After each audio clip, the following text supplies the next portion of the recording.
that. Ladies and gentlemen, welcome to Mitoe versus Hazza for the round of 16. This doesn't sound like it's too far into a tournament, right? Round of 16, quite a way to go. But actually, whoever wins this series will progress through, and in that next match, that will be what qualifies you for the LAN. That will be the last game you have to play. Not this game right now, but the next one. The loser, they might still be able to get to the LAN. They'll have to go through the loser's bracket, and I'm sure either Mitoe or Hazza in the loser's bracket will do very, very well. But it's just insane that they're here, and one of them will be in that loser's bracket. But such is the nature of the beast. Let's take a look at the lobby here. Mitoe on Sioux, Hazza on Spanish. We'll see what civilizations they select. They may still choose different ones. We haven't locked anything in. This is of game one after all. But I am joined by the one and only Wicked Cossack, who, yes, welcome, Cossack. Yeah, good evening. Really looking forward to this one. I'll be very surprised if Hazza actually picks Spain here. I think people are very careful what civ they pick when they sort of enter a lobby. You kind of enter the lobby with a civ that you don't actually intend to play with, just to hope the opponent picks first. And then Mitoe's the one who's he's conceded first and gone to his chosen civ that he wants to play, which is China. So yeah. Now we'll see if Hazza Look at that. to that. Yes. Look at that. So what we do in Civ dancing, that's right, Age of Empires 3 classic Civ dance. I don't know about you, Cossack, but that's one of my favourite parts of Game 1, seeing the Civ dance. Hazza picks France. Okay, will Mitoe accept this matchup, or will he offer a new one? And I think you're right. Hazza doesn't want to be playing Spain, right? I think Spain, we mentioned this just before, but for the benefit of the YouTube viewers, Spain, one of Hazza's sort of stronger civs, and I think one of the civs Mitoe has less experience playing with, perhaps playing against. So, yeah, not going to pick Spain on Kamchatka here. Mitoe going Sioux. Okay. And greening in. This can potentially go on quite a while. I remember casting it, maybe it was a series with you, even with Raphael, where I'm sure we were sat here for 20 minutes. And he was really thinking about what civs to pick. But I'm expecting these two will... and Hazza gives the green light as well. So that might just be it. France versus Sioux, and I think this is a matchup both might agree to. Yeah, it seems pretty 50-50 from what I've seen in sort of practice games and watching streams. So yeah, this is the matchup. This is the matchup, and both players agree. So in Age of Empires 3, we like to give everyone a brief chance in Game 1 to find a civ that they like, and they usually end up on something, and as Wicked Cossack is saying, probably a 50-50 matchup. The first map was Florida. It was vetoed, as you can see, and instead that means we move straight onto Kamchatka, France versus the Sioux. Spawning now onto the map, guys. We'll show you in just a moment, because we're seeing the saving EP recorded game. But yeah, this is an even matchup. France versus the Sioux. I guess I'll just say everything again, and we are now into the game here. Exactly. It's in the south of the map, in the color red. Yes, that's right. Playing as Hazza. Here we have, yes, he's got a 40 wood treasure nearby. Going to be pretty pleased with that, as France. Early market always a thing. His opponent, Mitoe, up in the north, has a 35 food treasure nearby his base. This is a coin start, and immediately we see both explorers heading to the center of the map here. Mitoe, of course, a little bit faster with that, well, a lot a bit faster, I think, with that Sioux war chief there. Going to pick up those goats nice and quickly. Here he's going to get the first two. Scouts the 85 wood treasure as well. Do you think he's going to go? Yes, he is. Going to go straight into combat with that scout. And look at these goats. They're going to... Oh, he deletes one. What happened? Oh, red got a goat. I didn't realize that. Yeah, he's just making sure Mitoe doesn't bring it back. It was a nice little move by Mitoe at the start, right? He went straight past the 85 wood treasure. A lot of people immediately would have picked that up, but he headed to the little choke point just to see if Hazza was coming, because he didn't want to get it stolen, and he saw the scout, so he didn't actually start it there. But this is going to be a big point of contention. We've got two wood treasures in the middle, so neither player is going to want to let these go. But this scout is just going to die. It's got no escape. Yeah, so that's a big pickup. Mitoe making absolutely sure of that, right? He just went straight for that scout after he'd gotten those goats, and even though the explorer was attacking him, he just went for it anyway. Here's he just going to go for this as well. Like, look at all of these dodges. Yeah, this time he actually went for it. Mitoe picks it up there, but Hazza trying to dupe him a couple of times, make Mitoe think that, and they both get one goat each again. This is very, very even. Yeah, but I think Mitoe's going to try and... No? Okay, so he brings it back. Yeah, I'm actually not surprised these two players picked these civs on this map because we got big treasures, but also the goats. So France, they get their native scout, which has died now, so he's got a good chance to pick up the goats as well. And the Sioux explorer obviously just scouts the entire map in like a minute and a half. So it's a good choice for scouting on this map. Yeah. I like that 85 wood though's been left. I wonder when they're going to go back for that. Yeah, I was just about to say, I like how Mitoe sort of avoiding it, right? Because he doesn't want to go, or either player go for it just right away in case your opponent's sort of nearby. They're going to come in, grab that, steal it from you. Instead, going to go for an 80 coin treasure and quite easily be able to pick that up. And he knows that one's a lot safer since Mitoe, Hazza's probably not scouted this portion of the map. And if Hazza does go for that wood up in the top, Mitoe will be able to see it. He's got a very fast war chief and he'll be able to get there probably before the combat with the treasure guardians is over and maybe sort of steal it. So I think that could be them just avoiding it since no one really wants to be taking those risks. It is a tournament game. Everyone going to be playing sort of very, very safe. Does find another goat there. Looks like Mitoe is ahead on goats. 3 goats now, 4 to 1. Yeah, and I'd say he's sort of ahead on treasures as well. I don't think Hazza can be feeling too good right now. I know he picked up the little monkey, but I feel like that's been it. I mean, it's kind of what you expect versus Sioux. You never really expect to win the Age 1 versus Sioux, but it always feels bad when you don't pick up any treasures in Age 1. You just feel like you don't have any sort of momentum going into Age 2. But we'll see. He's heading to this 85 wood again. But the thing is, you can never get the jump on Sioux picking this up. Like, Sioux could be the other side of the map, and he's going to sprint across. Or maybe not. Hazza's going to get it. Yeah, I think with Duba there, he was able to get it quite quick. I think he's just, he's going to get that, so he's going to be pleased. He's at least got something. Yeah, Mitoe, not too pleased about that. The wood treasure, he was probably keeping an eye on it, but looks like he wasn't able to stop Hazza from picking that up. And that's a really nice treasure for Hazza now, because he's gathering wood for that trading post that France will often get during transition. And it's going to make it sort of a lot easier to get. Yeah, Hazza now got that 200 wood here. He's dropped it down on a trading post, and also going to be gathering a little bit of extra wood for his hunting dogs, which he has gotten. We can see on the villager there, and of course the steel traps as well. Usual things for the French player. He's going up with the quartermaster here. Let's switch on over to shipment sent in preparation for Age 2 and getting placer mines as well. I guess that 85 wood treasure, usually you wouldn't have the wood to squeeze the placer mines in, but with that wood treasure he's able to get placer mines and still be up and doing everything else on time. So that's going to be helpful for him. They're getting the extra market upgrade in. His opponent, the Sioux here, looks like we can see a market now going down. Usual things, you'd expect that in transition, and a trading post as well. Just the 1 TP so far, but both players will be up to the colonial age momentarily. Mitoe going up with the chief for 400 wood. Second TP coming down now. Let's take a look at what their builds are, what their first shipments are, and what they do with this 400 wood, Cossack. Yeah, we probably should talk a little bit about the matchup in that. Normally, I would say both civs are sort of looking to semi-FF, so the Sioux will be placing their stable down, making from anywhere from like 5 to 10 axe riders or bow riders, maybe a little mix of both units. And then France also usually tries to semi-FF, and Hazza's building a racks at the moment, so we can expect maybe 10 to 15 muskets, possibly some bows mixed in if Mitoe goes bow riders. But I'm expecting to see them both try and head up to the Fortress Sage at some point.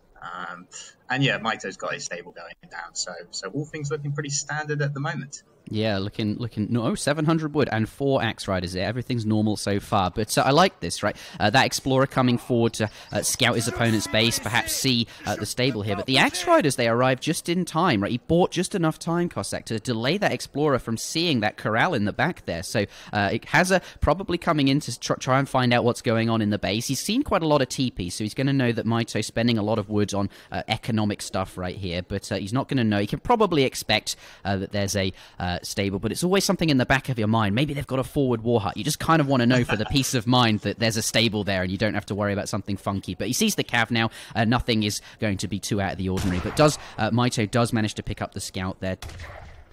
Yeah, yeah, it was actually nice for Hazza, despite losing his explorer, he did get a scout on the 4-axe rider shipment, which is just really useful information to know. He's actually built a stable of his own, which I'm a little curious about, as often you don't usually start cavalry against the Sioux just because they have the powerful anti-cavalry unit for the bow rider in H2, which most of us don't kind of have access to. So, I mean, it will do quite well as long as Mitoe's only building axe riders, so maybe he'll get a good catch with his first batch. You might be able to snare some of Mitoe's axe riders and then get some good volleys with the muskets in before Mitoe's able to adapt. But then again with the speed aura on the water. Oh, and yeah, he's coming in from the top as well. Yeah, it doesn't pick up the Vil there, but this raid from this batch of... This is his first batch of Axe Riders. The one sieging the TP was the shipment, but here it's kind of forcing the Musketeers to be back and forth here. Looks like he can't defend the TP and his villagers at the moment, but now we see 5 cavalry popping out of the stable here. I don't think Mitoe has seen the stable in the back, so these could be quite surprising. Currently, no bow riders in queue. In fact, no. Having said that... Yes, the reason there's none in queue is because they're fully trained. There they are. Okay, so this could be a little bit awkward for Hazza. He's coming forward with the cav, hoping to perhaps get a catch, but the bow riders and the speed aura, all this kind of thing, this is not... Okay, he's heading back. Oh my goodness, that was close. That was very close. But even still, Hazza's muskets are way out on the map.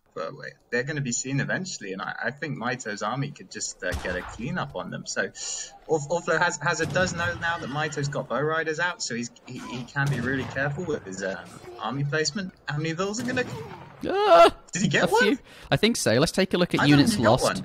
No, he didn't get one. No villagers went down from Hazza there, so completely fine. But the cav in the top of the map here are going to get snared, or one of them is being attacked there. The Musketeers aren't too far behind, though. Yeah, he's going to... Yeah, Minutemen coming out as well. So the cav, they're sort of okay, because they're grouped up now with the rest of the units. They're not at least taking damage for free, right? Those bow riders, whilst they're dealing damage to the cav, going to be taking shots from the Minutemen, from the Musketeers as well. Is going to lose all of those cavalry, but they didn't go down for free. So this is fine so far for Hazza.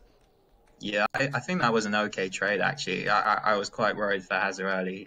I feel like he could have lost all his muskets, but that was a really nice call on the Minutemen. He knew he needed those immediately. They came in just at the right point, and he focused those down on the bow riders. So, yeah, I think that was a pretty even trade by both players. And I think the H2 skirmish is over, so onto the Fortress Age. Yeah, that's it. That's all she wrote for H2.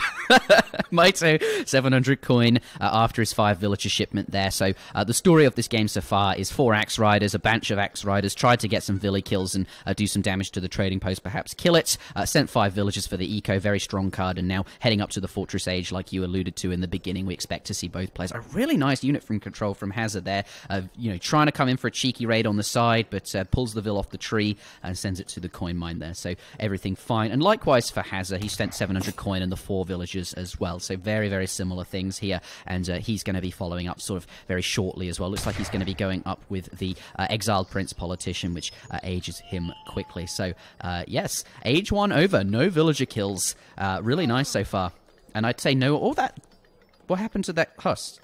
It had one HP. He was just using it for scouting, and I think if he was paying attention, actually, he would have seen an extra batch of 5 bow riders. So that's kind of nice just to know what composition the enemies go in. So it might mean that Hazza maybe sends 8 skirms as his first shipment, or instead of the goons, or he might just try and train a batch of skirms. It's always nice to know what composition your enemy's doing. So I think it was a good use of the Hussar, despite having one HP.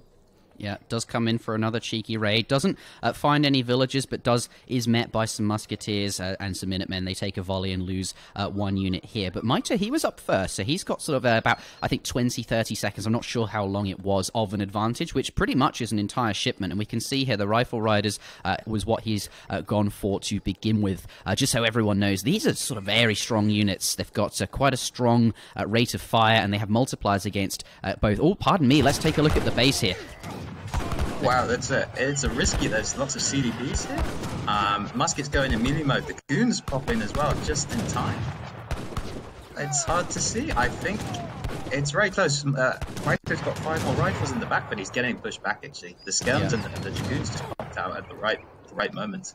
And yeah, Mitoe, he's sort of only got one type of unit here, and it just gets countered by the skirms and the goons. So he's got to go back. That's right. That was not the best fight, and Mitoe, not too happy with that there. I think, the Rifle Riders, they took quite a long time when they spawned that first shipment. He sort of raced over here to do some damage once they spawned, but it took him a while to sort of get there. Maybe pathing issues with these TPs or something. Either way, I'll just explain what the Rifle Rider is. It's got multipliers against Dragoons and Skirmishers, so it's kind of like a Skirmisher and a pardon me, against it's basically a Skirm and a Goon combined, which is a really, really strong unit.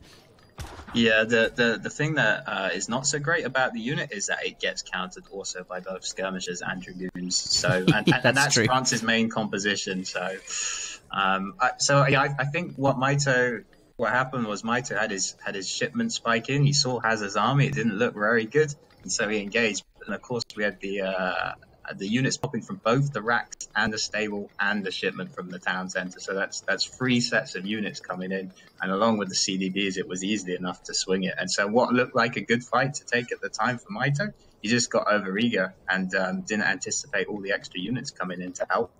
Yep, saving the day. All right, looks like the dust has settled for the time being. Both players looking for their next timing.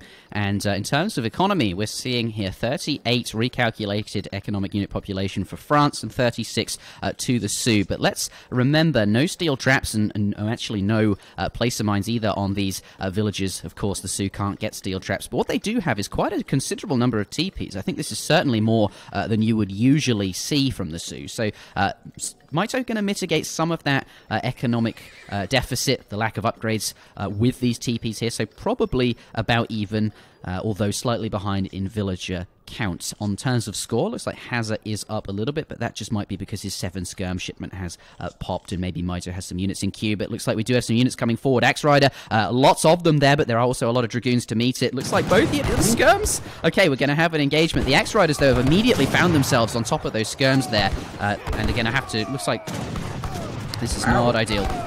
Yeah, no, that's a really nice position for Mitoe. Hasn't noticed just maybe a second too late, and that was enough for the Axe Riders to get a really nice position on the skirmishers. So all the front skirmishers go down. However, he's got a big batch of goons there, so that's enough to push what Mitoe has back. But I think Mitoe will be kind of okay with that trade. The issue is that now he's coming up on the hunt that Mitoe's gathering first. So Mitoe, he kind of needs to defend this position, and it's looking like maybe he can't.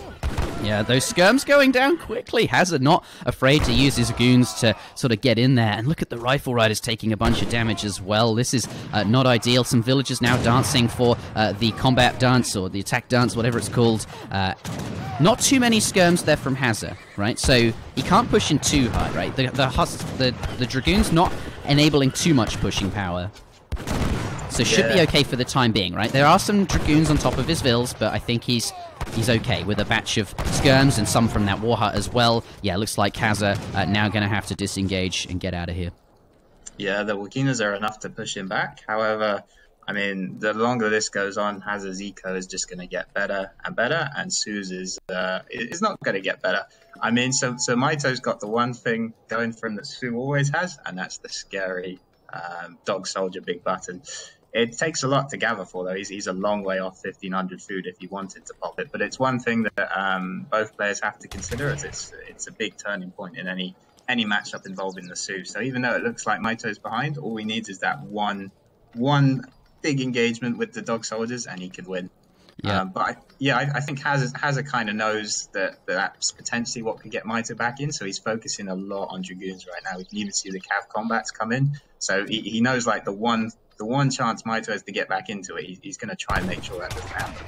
Oh, I really like this. These Musketeers, they sort of came in for a raid earlier. They didn't get anything, but before Hazza could get them too far away, Mitoe sort of just went looking for them in the fog, found them, and took them out. But yeah, you're absolutely right. He looks like he's going very Dragoon heavy just to defend against that potential big Cav button. And speaking of the dog soldier big button, we see 3 dog soldiers there as well. But also what he's doing is he's just built an outpost here, a second. Oh no, that's a house. It's not a second outpost. Going down down next to this coin mine, just playing sort of very safe, because he knows his eco scales a lot better, as you said, right? So he just needs to play safe, don't lose too many vills or even any vills, just be safe with the extra dragoons, and hopefully just sort of win the game later on. You know, it's on the Sioux. The Sioux are the ones that have to make something happen. For Hazza, he's taking the position of come and get me, I'm over here. But Mitoe, let's take a look at his food count. Not going for that just yet. Looks like he's going to wait a bit longer, of course. Every 3 minutes, I believe, that dog soldier big button gets stronger. It spawns an extra dog soldier. So perhaps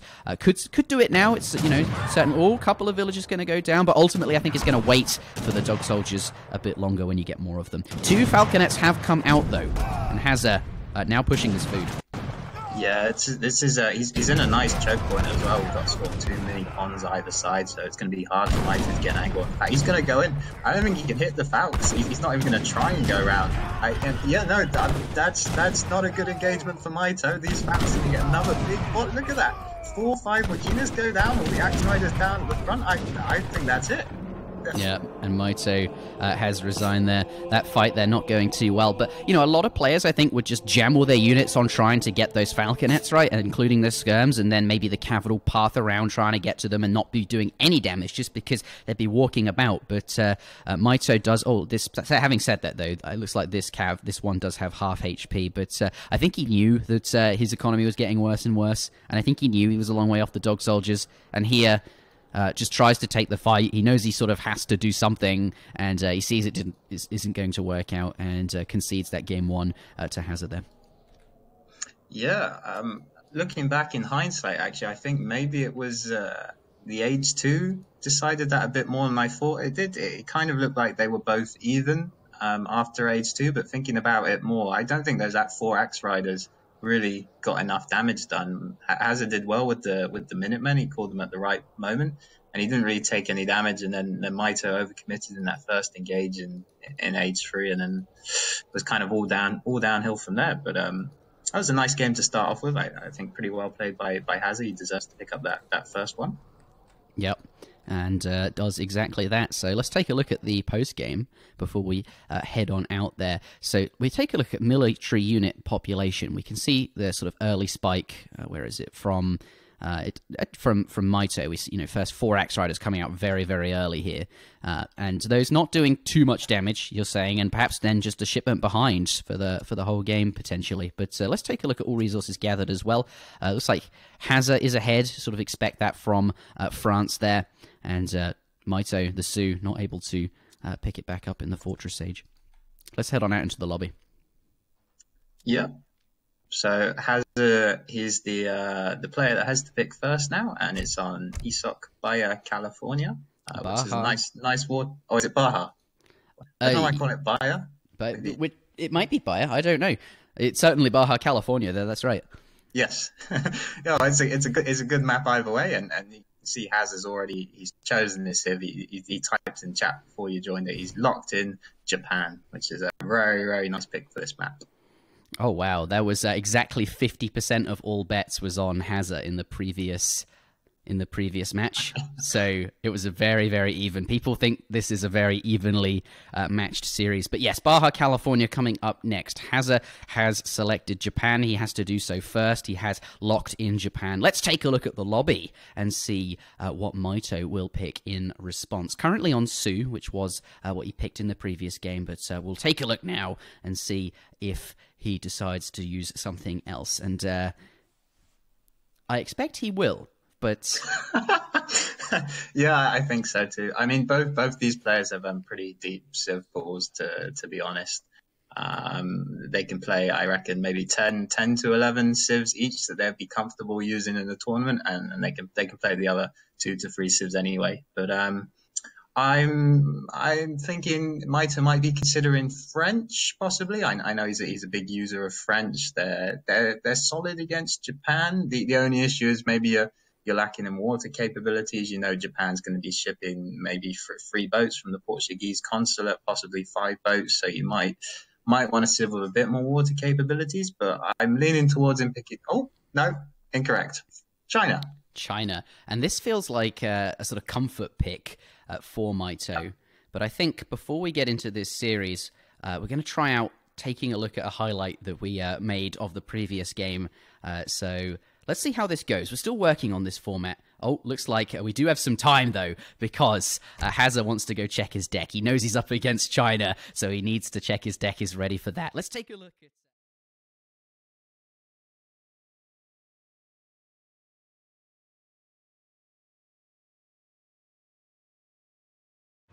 Wow, it's a risky. There's lots of CDBs here. Musket's going in melee mode. The goons pop in as well, just in time. It's hard to see. I think it's very close. Mito's got 5 more rifles in the back, but he's getting pushed back, actually. The skirms and the dragoons just popped out at the right moment. And Mitoe, he's sort of only got one type of unit here, and it just gets countered by the skirms and the goons. So he's got to go back. That's right. That was not the best fight, and Mitoe, not too happy with that there. I think. Yeah, no, that's a really nice position for Mitoe. Hasn't noticed just maybe a second too late, and that was enough for the Axe Riders to get a really nice position on the skirmishers. So all the front skirmishers go down. However, he's got a big batch of goons there, so that's enough to push what Mitoe has back. But I think Mitoe will be kind of okay with that trade. The issue is that now he's coming up on the hunt, but Mitoe is covering first. So Mitoe, he kind of needs to defend this position, and it's looking like maybe he can't. Yeah, those skirms going down quickly. Hazza not afraid to use his goons to sort of get in there. And look at the rifle riders taking a bunch of damage as well. This is not ideal. Some villagers now. Mitoe has to get back into it. He's going to try and make sure that doesn't happen. Oh, I really like this. These musketeers, they sort of came in for a raid earlier. They didn't get anything, but before Hazza could get them too far away, Mitoe sort of just went looking for them in the fog, found them, and took them out. But hello, everybody. I'm not convinced that we saw the raiding one that I was mentioning, but there were some key moments from the game. Hazza took that big fight at the end there that came out, where the Axe Riders killed a bunch of the skirms at the start, and then sort of eventually, he still won that game, so that was fine. And also the part where Mitoe sort of runs in there with all his rifle riders, and then 3 batches of stuff all pops at once. We got to watch that. So we're still working on this, and hopefully it's good. Hopefully it's getting better. But what's up next will be Japan versus China. So looks like Hazza. Let's click into this, and then we can talk about it. All right then.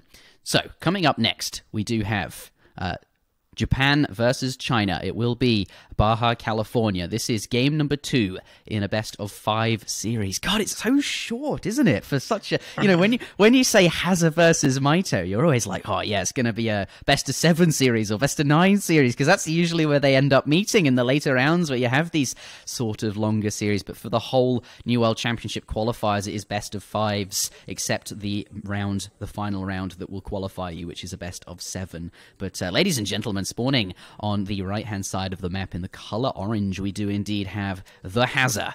Here he is, playing as Japan, and he has stepped out to check his deck. He is now back. He has found the cards that he wants, and we'll take a look at his deck once he picks it. Of course, not going to do that for the first couple of minutes here. Next to his base, we have a 30-coin treasure, and I like that he's using the orchard wagon just to check the back there, see if there's any sort of interesting treasures, but not particularly helpful, those. Or 80 wood, that's going to be good. And you can see over here that this monk already moving up to come and get that 80 wood treasure, going to be really helpful for the consulate, which is what he's building now. Perhaps can squeeze in an extra shrine with that treasure there, and it's going to go completely uncontested because Mitoe, spawning on the left-hand side of the map, playing as China, will not be able to go for that treasure, simply because he is going to be building that trading post from the beginning of the game. Gets it up in time for that first pass, the middle trading post, so to speak. But those are the early decisions. And 60 wood, Mitoe also going to get a pretty reasonable treasure as well. Yeah, he's seen this treasure at a really nice time as well, because you can see he's gathered almost 160 wood. So this is just going to tip him over the 200, but it means that he doesn't have to leave all his vills on wood for a bit longer. And that's going to have actually a big impact on his age up time. So that's really nice that he was able to find that. But this is just classic Mitoe, building a TP in age 1. Well, actually, to be honest, it's been classic China over the past six months to the past year. For the most part, China didn't used to build a TP in age 1. Maybe they would get it in transition. Some of the big TP fans like Yu. But nowadays, it's all I see, just TP in age 1, and that's going to allow him to get those extra shipments rolling. And we'll probably see him use it to send a 9 pikeman, maybe try and siege some of the shrines Hazza's going to have going up around the map. And it's a pretty big map as well, so he's going to need a lot of pikes to do a lot of sieging, I feel. And 60 wood for Hazza, so he's going to be pretty happy with his treasures. Yeah, 60 wood. That's a lot of wood, actually. Yeah, that could be a couple of extra shrines, and 75 food down in the south there for Mitoe as well. He's also got eyes on these 2 coin treasures, 20 coin and 10 coin. Perhaps he'll go back for those now. He's also got, oh my goodness, there's so much wood. This is flowing with wood on this map today. So many wood spawns, 80 wood on that side of the map there for Mitoe as well. He's not got scouting information on that yet, but could well see it very soon, though. Hazza also sort of heading that way. He's hoovered up all the treasures on his side of the map now, and players sort of going to perhaps meet in the middle for something like that. But let's take a look at the shipments sent. We see 3, by the looks of it, fishing boats coming out of Hazza. So not going to go with that heavenly Kami style that is perhaps quite greedy nowadays. Going to just get the standard, well, the three boats. Why not? It's perfectly fine, right? Yeah, I think the 3 boats has been used quite a lot recently. It's a solid shipment.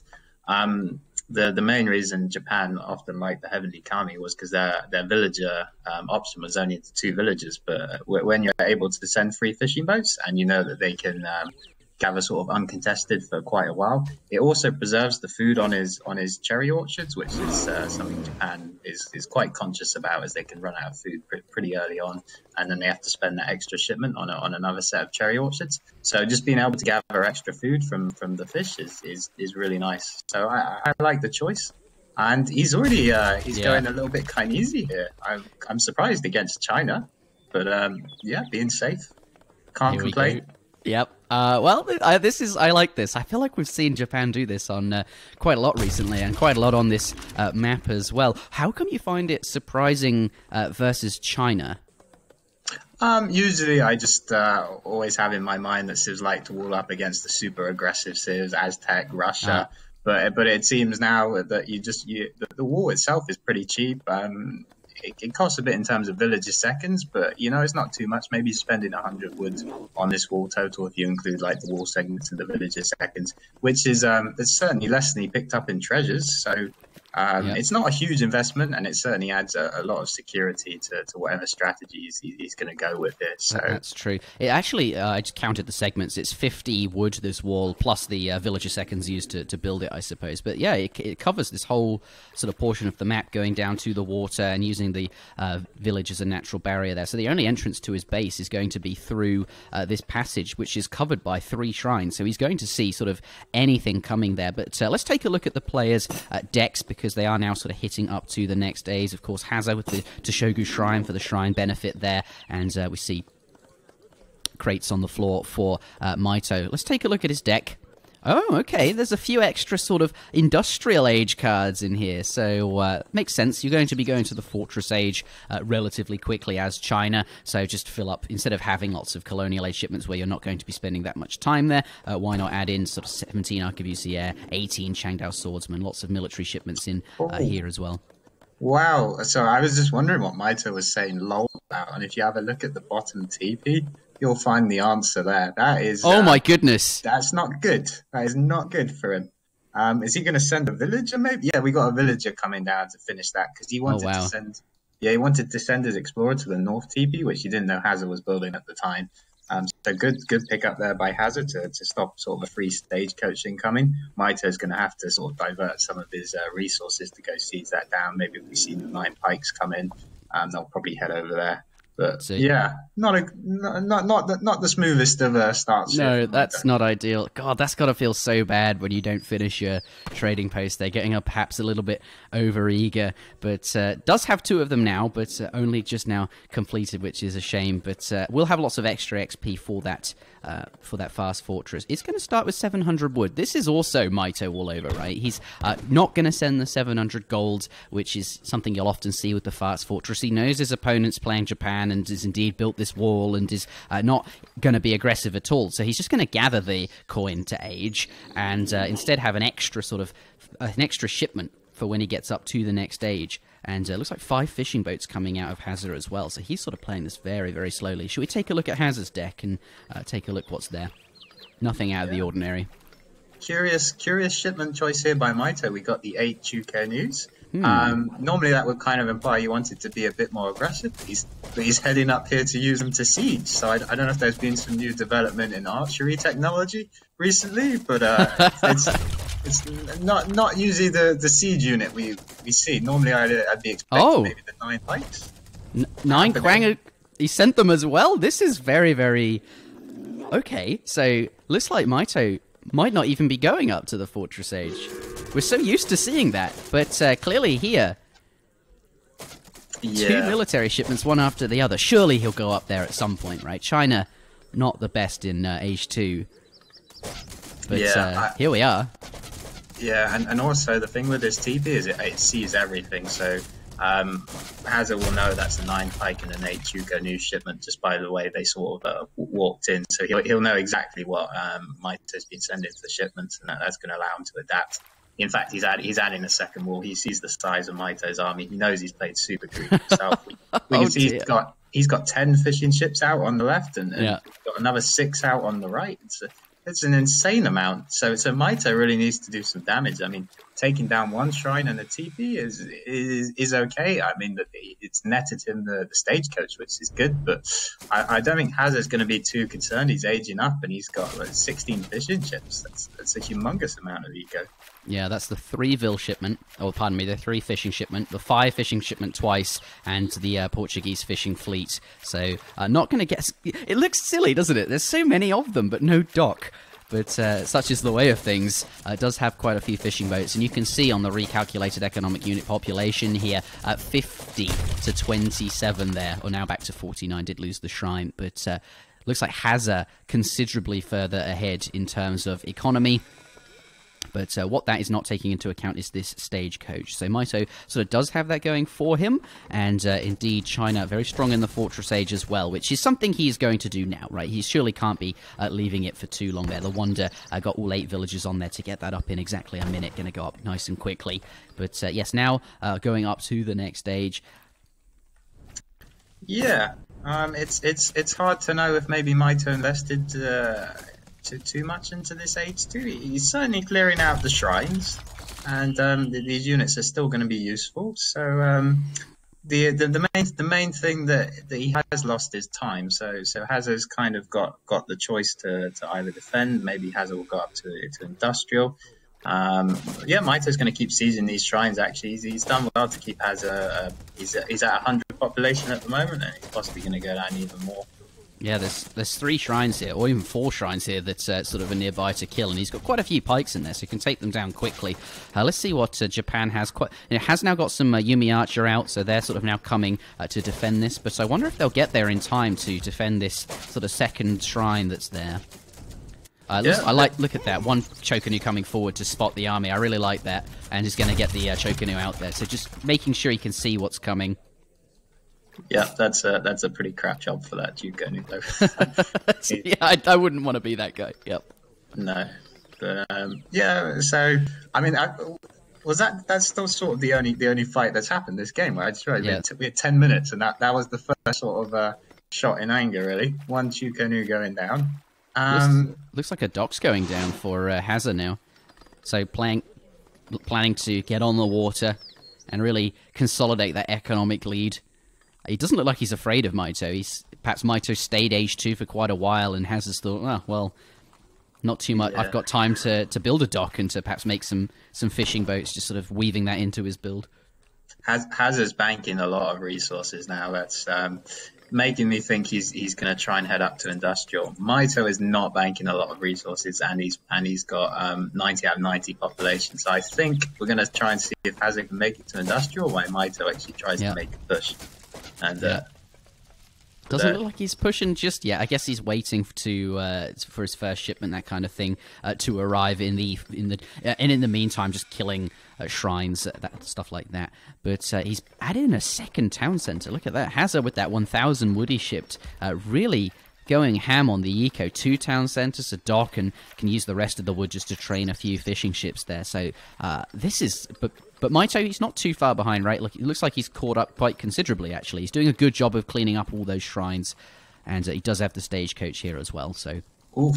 And yeah, this is the moment where the 2 cherry orchards come in. So I think this is going to be the key moment, right? Hazza's invested into this shipment that doesn't give him any returns for a while. He's going to invest a lot of resources into industrial, whereas Mitoe's invested everything into this push now. So Mitoe really needs to get some damage done. You see the 10 more skirms coming. The thing is, does Mitoe sense that he's aging up to age 4? Because if he senses it, he's going to try and be a bit more aggressive. But at the moment, I don't think he does. He's sort of moving back and forth a little bit, but he's sort of stopped at this TV. I don't think he knows just yet. He's kind of waiting. Yeah. But that's the thing, right? Normally you can sort of sense it by how many units they have, but against Japan here, they're all behind these walls and don't really have much reason to leave, so it's hard for China to see those units or how many he has. He's going to see these Yumis here, and now this is where he might think, oh, that's not really that many units here. And I think maybe the arquebusiers just have enough line of sight to spot that wonder. Maybe not, I'm not sure, but here he's going to siege down this wall. It doesn't matter. Well, he'll be able to see it now, but he's going for it anyway. So we got 2 sets of Minutemen available for both town centres, but is it going to be enough? There's going to be a daimyo popping out as well. It's going to help a little bit, but there's no anti-cav. Maybe he can pop a batch of. No? There's some Ashigara at the back there, but can he jam the Yumi Archer into a little hole to stop the cav from sort of getting on? But yes, the daimyo does appear, but it's going to be a while before he can send a shipment here. So this is a really great time for Mitoe to push in. Yeah, Beasterios coming out. I see one set of Minutemen involved. The villagers are going to be tanking. Oh no, the Japan units are walking forward. I see a lot of Japan units dying and a lot of China units still alive. That's my analysis here. Yeah, that doesn't look good for Japan, does it? It does not look too good at all. Looks like a market's going down quickly over there for Hazza. Maybe he needs to buy something to get his next batch out. Maybe we'll see 10 units. And his first shipment is about to pop as well, I would imagine. Let's take a look what he's got in there. 16 Yumi, 14 Ashi, 4 Flaming Arrow. Oh, wow. They're going to go for the TC, it looks like, yeah, and just try and kill as many villagers as they can. Yeah, and why not? If he can siege down this town centre, we're not going to see any military units, right? Unless he builds an outpost or something like that. Yeah. Lots of Yumi Archer, though.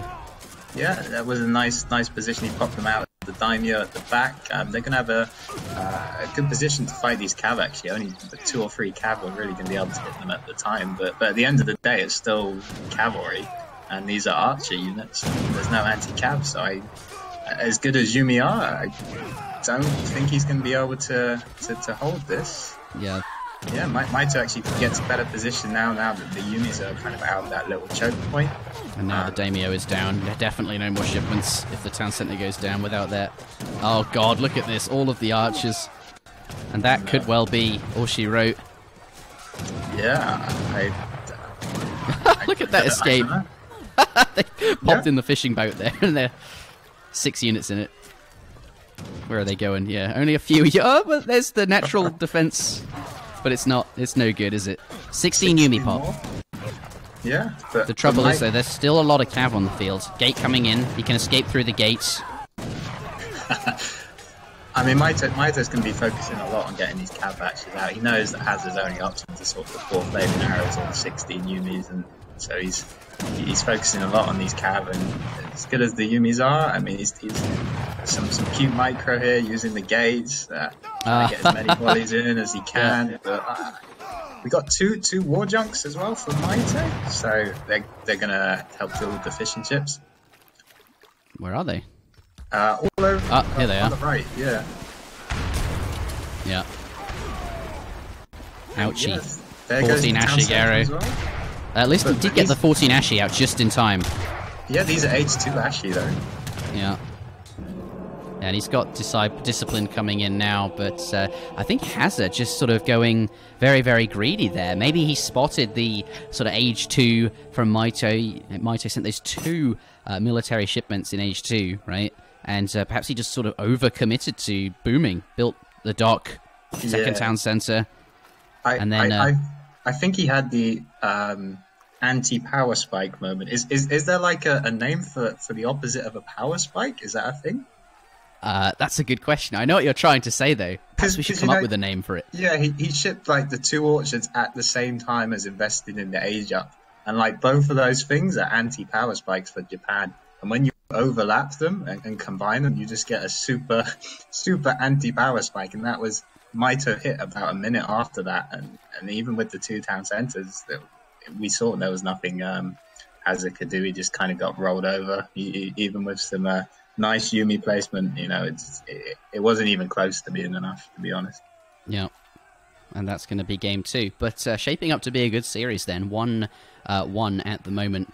I'm really interested to see what the economic unit all resources gathered is, because you'd expect Japan to be really far ahead, which they are ahead, but not super far ahead. And in fact, China, I guess, at the end overtaking, although that's because Japan's villages were all bailed up there. But Mitoe does pick up the second game there, and we will have some more clips possibly coming up.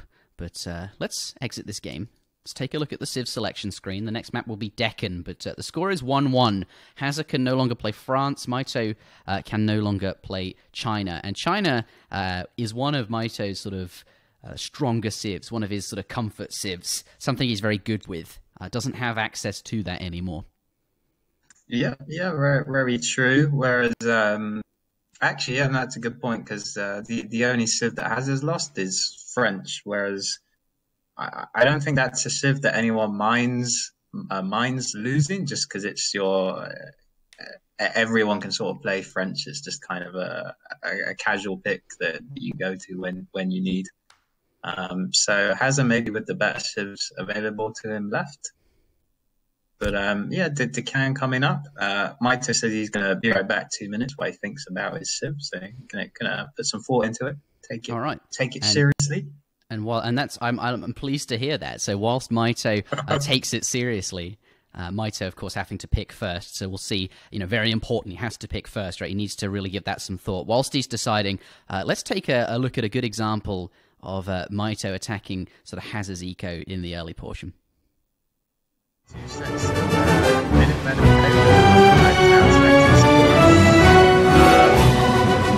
it going to be enough? There's going to be a 9-year popping out as well. It's going to help a little bit, but there's no anti-cav. Maybe he can pop a batch of. No? There's some Ashigaru at the back there, but can he jam the Yumi Archer into a little hole to stop the cav from sort of getting on? But yes, the Daimyo does appear, but it's going to be a while before he can send a shipment here. So this is a really great time for Mitoe to push in.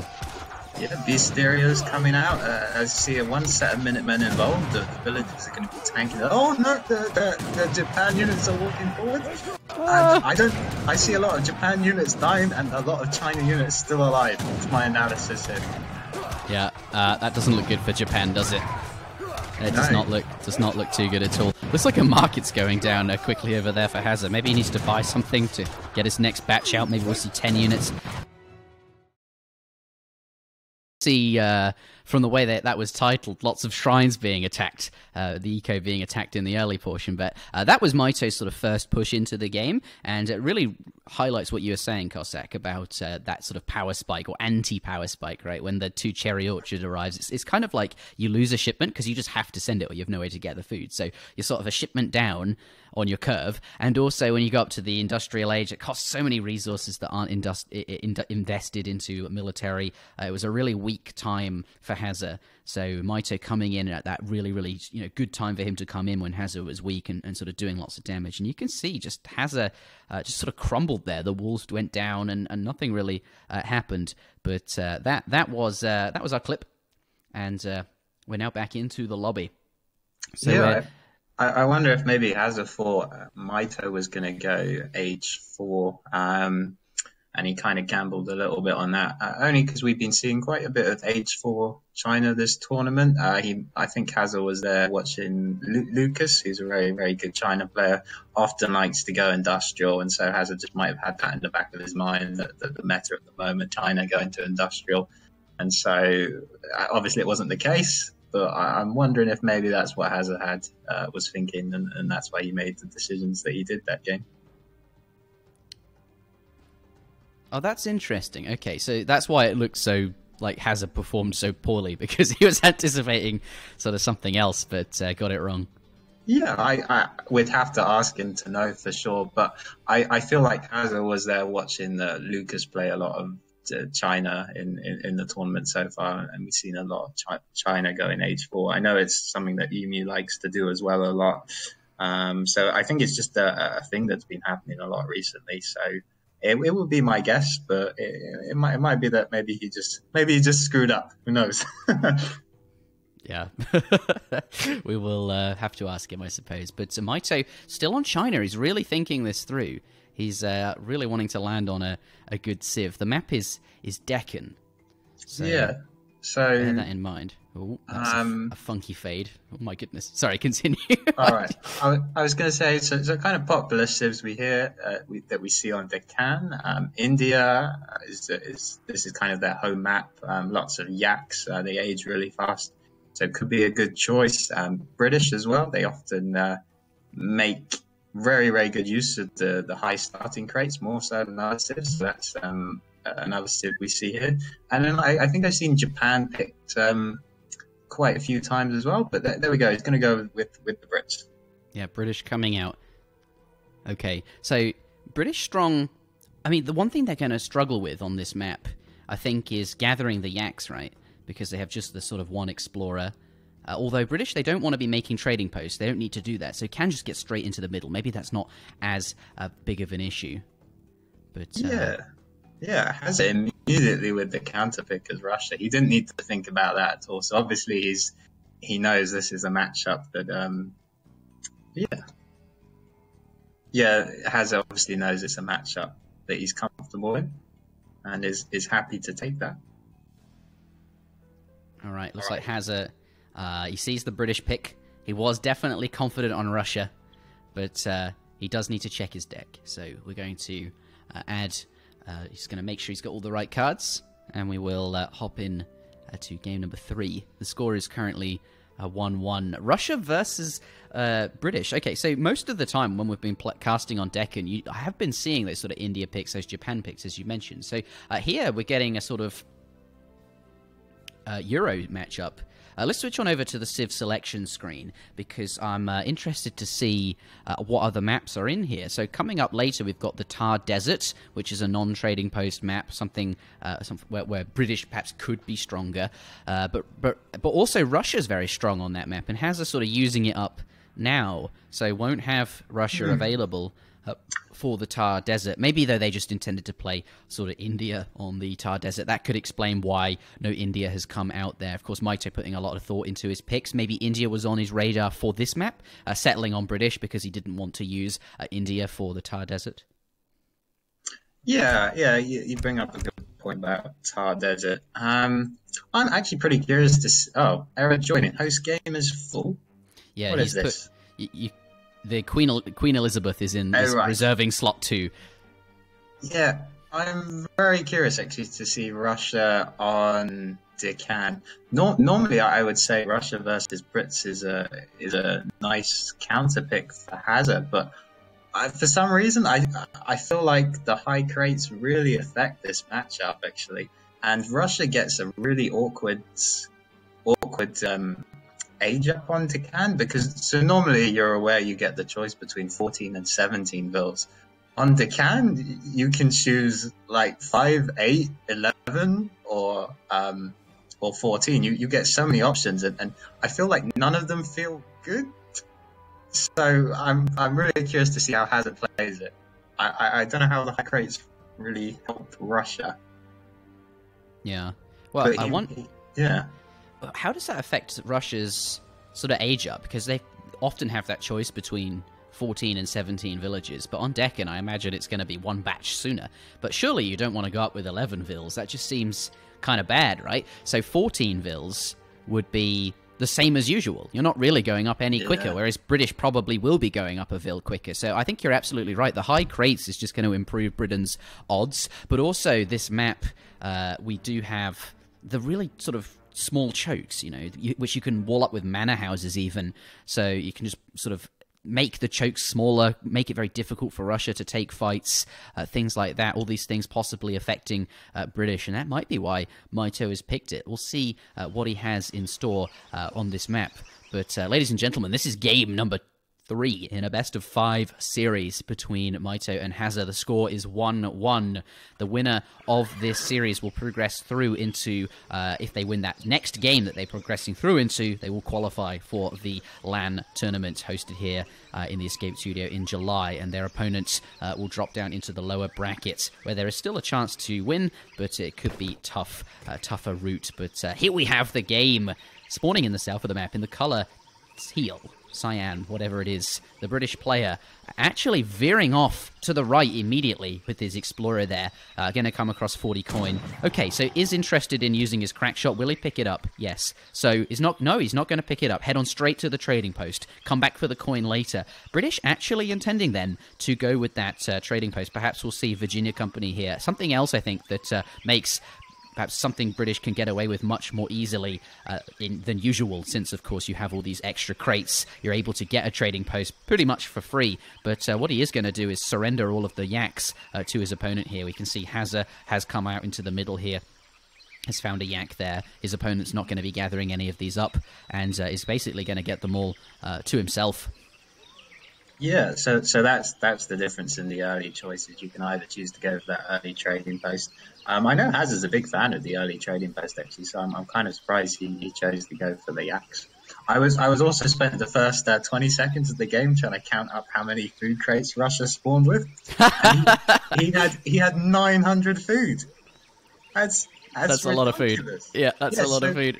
So I know I've been in some games where people try and age up with 5 vills, because you can do it when you spawn with 900 food. You can age immediately. Obviously hasn't chosen to do that. I think he's going to go with it. I guess he's going to go with 11 just because of how much food he has.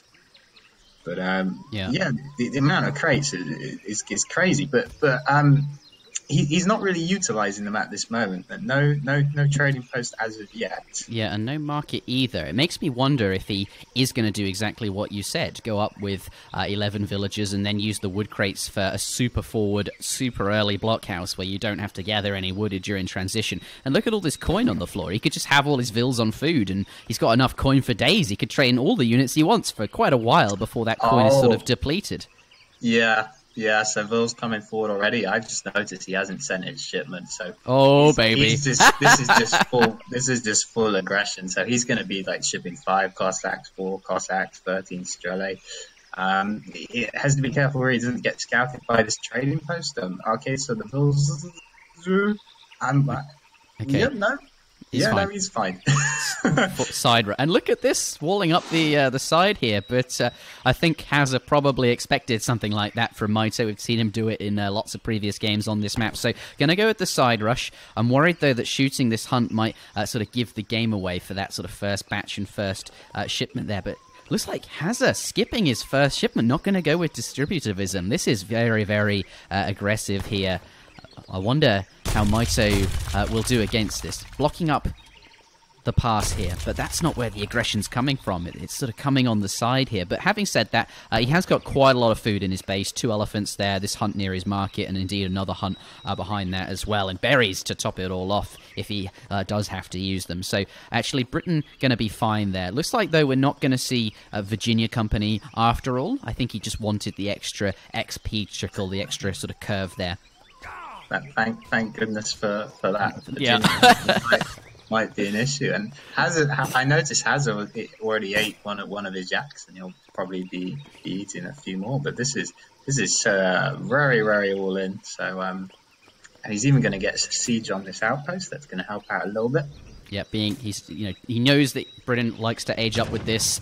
He's come in, he sees it go down, and he's going to get some free siege. But we're going to see that first shipment arrive any moment now. But it really does. He's overpopped, so it's definitely on the way, right? It's before 4 minutes, and he's at like 34 unit population. This is very fast. Very fast. Very fast. But that explains why it was out on the map, right? Because the trading post isn't really going to improve his XP curve, isn't going to get you more shipments out very quickly if you're just going to not send your first one. So there's not really any need. And then you get all those cows, you can eat them for the extra food, and that means you get a few extra units to really, really early on. But look at this. The Explorer has scouted these units. They're coming in. They're going to walk straight past the outpost. I really like that wall from Mitoe just to make it a little bit tougher. But he's going to shoot at a villager, bell it up there.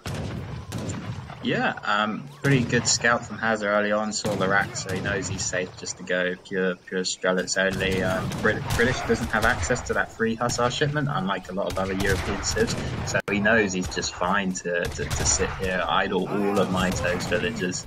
Mitoe not happy with that, so he calls the Minutemen. He wants Hazza to get out of it. He wants Hazza to get out. I love that phrasing. Yes, I think that's exactly what he wants there. It's working as well, yeah. It is, yeah, right. The Minutemen, they're quite high health. He's not going to want to fight them for the time being. So has belled them up. Did he get any? I don't think he actually managed to kill any. He killed one villager. So Mitoe, losing a villager, I think Hazza will be quite pleased with that. It looks like that's just sort of paid off. He's forced the Minutemen in a considerable amount of idle time as well. Next batch of Strelets has come out, and those Minutemen will now be getting weaker, so this is his next timing to come in and do a bit of extra damage here.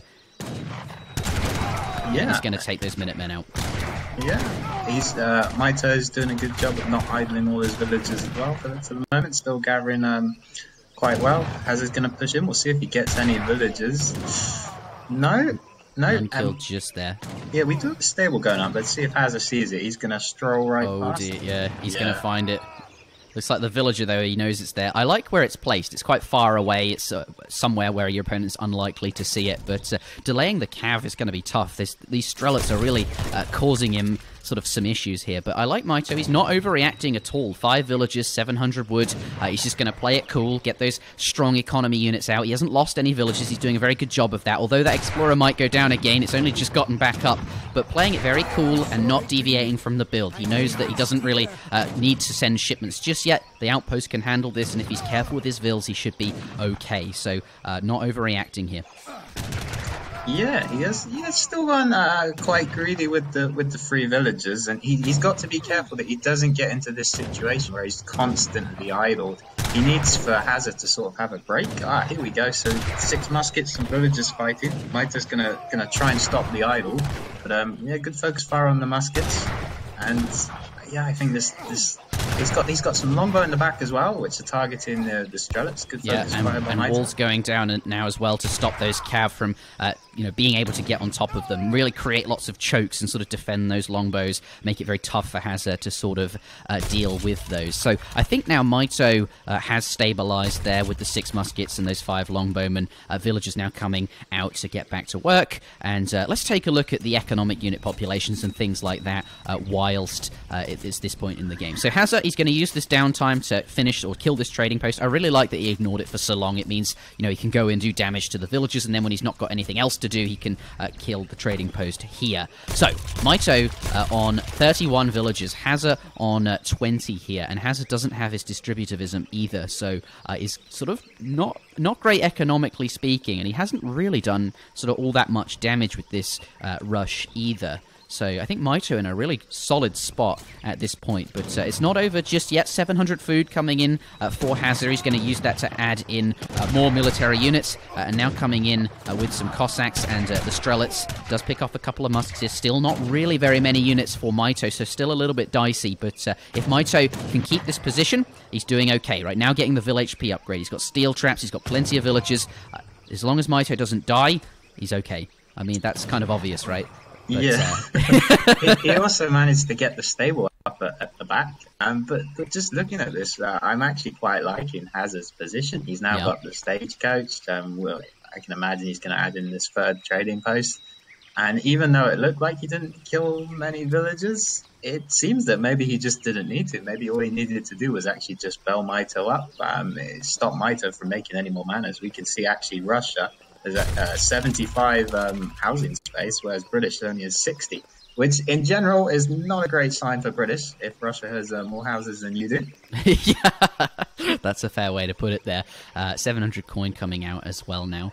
Looks like with only the 1 blockhouse, he might well be intending to... Has he forgotten his stable? He's building another stable. What, Mitoe? What? Oh Yeah. my goodness, yeah, I think you're right. He's going to click over here. He's going to see the... Now? Yeah, the village is being raided. Oh no! Oh, it's a disaster. He's going to lose 3 villagers. On the plus side, he finds a stable though that he didn't know he had. So it's not all bad. I suppose that's true. Wow. Oh wow, Cossack, you make me laugh. Oh my goodness, yeah. Also, I noticed Mito's actually got 4 villagers right up the top here, which he's actually moving because he kind of saw the trajectory of the Cossacks here. Oh. Are they going to be able to get out though? They're fine. They're fine. They're fine, but the Cossack. Okay, they're not going that way. He's just right. Okay, blockhouse now going down in the center of the map for Hazza. So I sort of thought he was going age 3 with the 700 coin, which was sort of unusual for Russia, but with only the 1 military building, it seemed like it might well have been the case. But actually, second blockhouse now coming in, and pretty much every villager, in fact, every villager on food except the 2 gathering from the crates here. So just going to have every vill on food. He's getting his hunting dogs now to make that even more efficient. Just going to pump units out from these 2 blockhouses, gathering only the most efficient resource it is for him to collect and getting the the other resources from the crates here. But oh, and going for... This is a great treasure for him. He's got a big army, 10% hit points is going to benefit Russia a considerable amount, and it should give him enough time, right, to build a few extra batches of units. He gets this upgrade here, and then can come in for another timing against the British with a really, really powerful army. Yeah, that's actually an absolutely insane treasure to pick up. It's almost like a shipment. So... Wow, those I'm going to age behind it, actually. Yeah, he's just in such a great spot. Mito's also gonna age as well, but I'm really liking Hazza's position with this stagecoach. He's got almost complete map control. Mito did manage to sneak out those few vills on the north, so he's gonna have access to additional hunts that he might not normally do. I mean, Mito's got a lot of vills on berries as well, so even though he actually researched steel traps way before Hazza, in fact, I'm not sure Hazza even has steel traps yet. Does he? Okay, so it must have just come in recently. Yeah, he's just got it in him. Yeah, so even though Hazza didn't have it for the longest of time, and Mito did, Mito wasn't really using it because he's sort of on berries. Yeah, he's not gathering from hunt at all, is he? There's no hunt left in his base. This is a real issue. There's some hunt directly outside his walls. Perhaps he could build a gate and sort of go for that, but... yeah, he's not on hunt. That could be a real issue, but does come in, does manage to find a raid there. Looks like 2 Cossacks will come back to sort of repel this, but the Hussars should win out on that. Yeah, nice by Mito trying to get back into the game. Good little pullback as well. I wonder if this villager will actually kill that Huss if it refocuses on the other one. Oh yeah, it's only got 25 HP. It looks like it's going to go down, but I think Hazza gearing up for a push. 3rd blockhouse coming down now, 2 on the plateau, and the 1 on the side originally. Just gotten veteran musketeers in here, and 2 falconets arriving as well. This is a very scary army for the British to deal with. Musketeers now complemented so well by the falconets, but there is a wall. He's going to have to break through that first. Oh, look at that! He's in range of the outpost, and he's going to be able to siege the wall with that's always feels good, right? Where's the infantry going? Yeah, volley. They're getting a bit overzealous. Volley on the longbows. Yeah, presumably Mito we can expect that his first shipment is going to be the 2 packs, but because British don't have access to that to the fast age up, it's painfully slow trying to wait for that age up to come in. What's he upset about? Question marks. He might just be waiting on his age up. But he's going to take a lot of volleys while it happens. He is, yeah. Good control on the fans by Hazza. It's to be careful that the Huss don't get to him, but it's all looking alright. Is up with the adventurer. Has 7 longbowmen, just as 5 cavalry pop here. He's going to lose that stable, but as we know, there is another one. So this is okay. Hazza? Can he get? Here comes 5 Cossacks. Pardon me. No. The Hussars, though, they did give Hazza a bit of a fright. Pull the musketeers back to defend them there. But, whilst this is all happening, I think we're waiting for veteran longbowmen to come in. Isn't researching it just yet. Perhaps just waiting for the cavalry then. That falconer is taking damage from the town centre here. Yeah, it's actually taking a lot of damage, so if Hazza leaves it to die, which he doesn't want to, Mito would actually be up by a falconet when his 2 falcons comes in. So yeah, Hazza really didn't want that. He knows the even if a Falk has 1 HP, right, it's still just like a full attack damage. So he knows it's so important keeping that Falk alive, because 2 Falks one shot another Falk. So he knows he can't go down to 1 Falcon. It's so important. So that was a really nice decision by Hazza to pull back at the right moment. He needs that Falconet alive. But Mitoe can just pick it off, I think. Oh dear, yeah. He does get the pick off. Never actually put them into limbo modes. He's just going to lead them in. I think he's going to lose it with the really strong longbow range. Yeah, and the Musketeers picked a really nice pickup for Mitoe there. I think Hazza was, he was very careful. He wanted to get them back and then set them up, at full range, and then use them to, get a shot off on one of your opponent's Falconets and take it out. But, okay, he's fine. He's got some Culverins here, but didn't get to keep his Falconets. Does take out 1 Falc there, but is Mitoe going to... I don't think he's going to be able to save the other Falc. Yeah, good choice to go for the Culverins, and I guess that 2 Falc versus 2 Falc fight never happened, and it's just the whole bunch of infantry kind of going at it. The longbows will be quite happy with this. They aren't veteran though, so that could be a bit of an issue for Mitoe. And veteran Strelets now coming in as well with the 17 Strelets shipment. Yeah, that fight didn't look too good for GG. Yeah, he's calling it with 10% infantry hit points and that shipment hitting and not losing the Falconets. These Culverins coming out. Looks like Mitoe not too pleased. That was pretty terrible. Yeah, not happy. But Hazza pulling ahead in the series after the initial defeat in game 1. No, that's not right. Either way. No, that was right. That's exactly... No. Hazza won, he won. Either way, it's 2-1. It's 2-1, yes. And yeah, the Russia pick was actually turned out a lot better than I expected. It actually did okay on Deccan. I guess because of it allowed him to get control of the stagecoach, which just boosts your eco enough to deal with Brits. Yeah, 3 stagecoats there, full access to hunts, right? Whereas Mitoe was on that berries for so long, it wasn't ideal. Super belled up in the early game, and Hazza picking up the victory. He's 1 game away from winning this series now. I really want to take a look at the all resources gathered. Hazza ahead the whole time. Just you'd expect the British to be ahead, wouldn't you? But that raiding. Or not raiding, those units in his base just not enabling him to gather at all, and Russia just having more economy.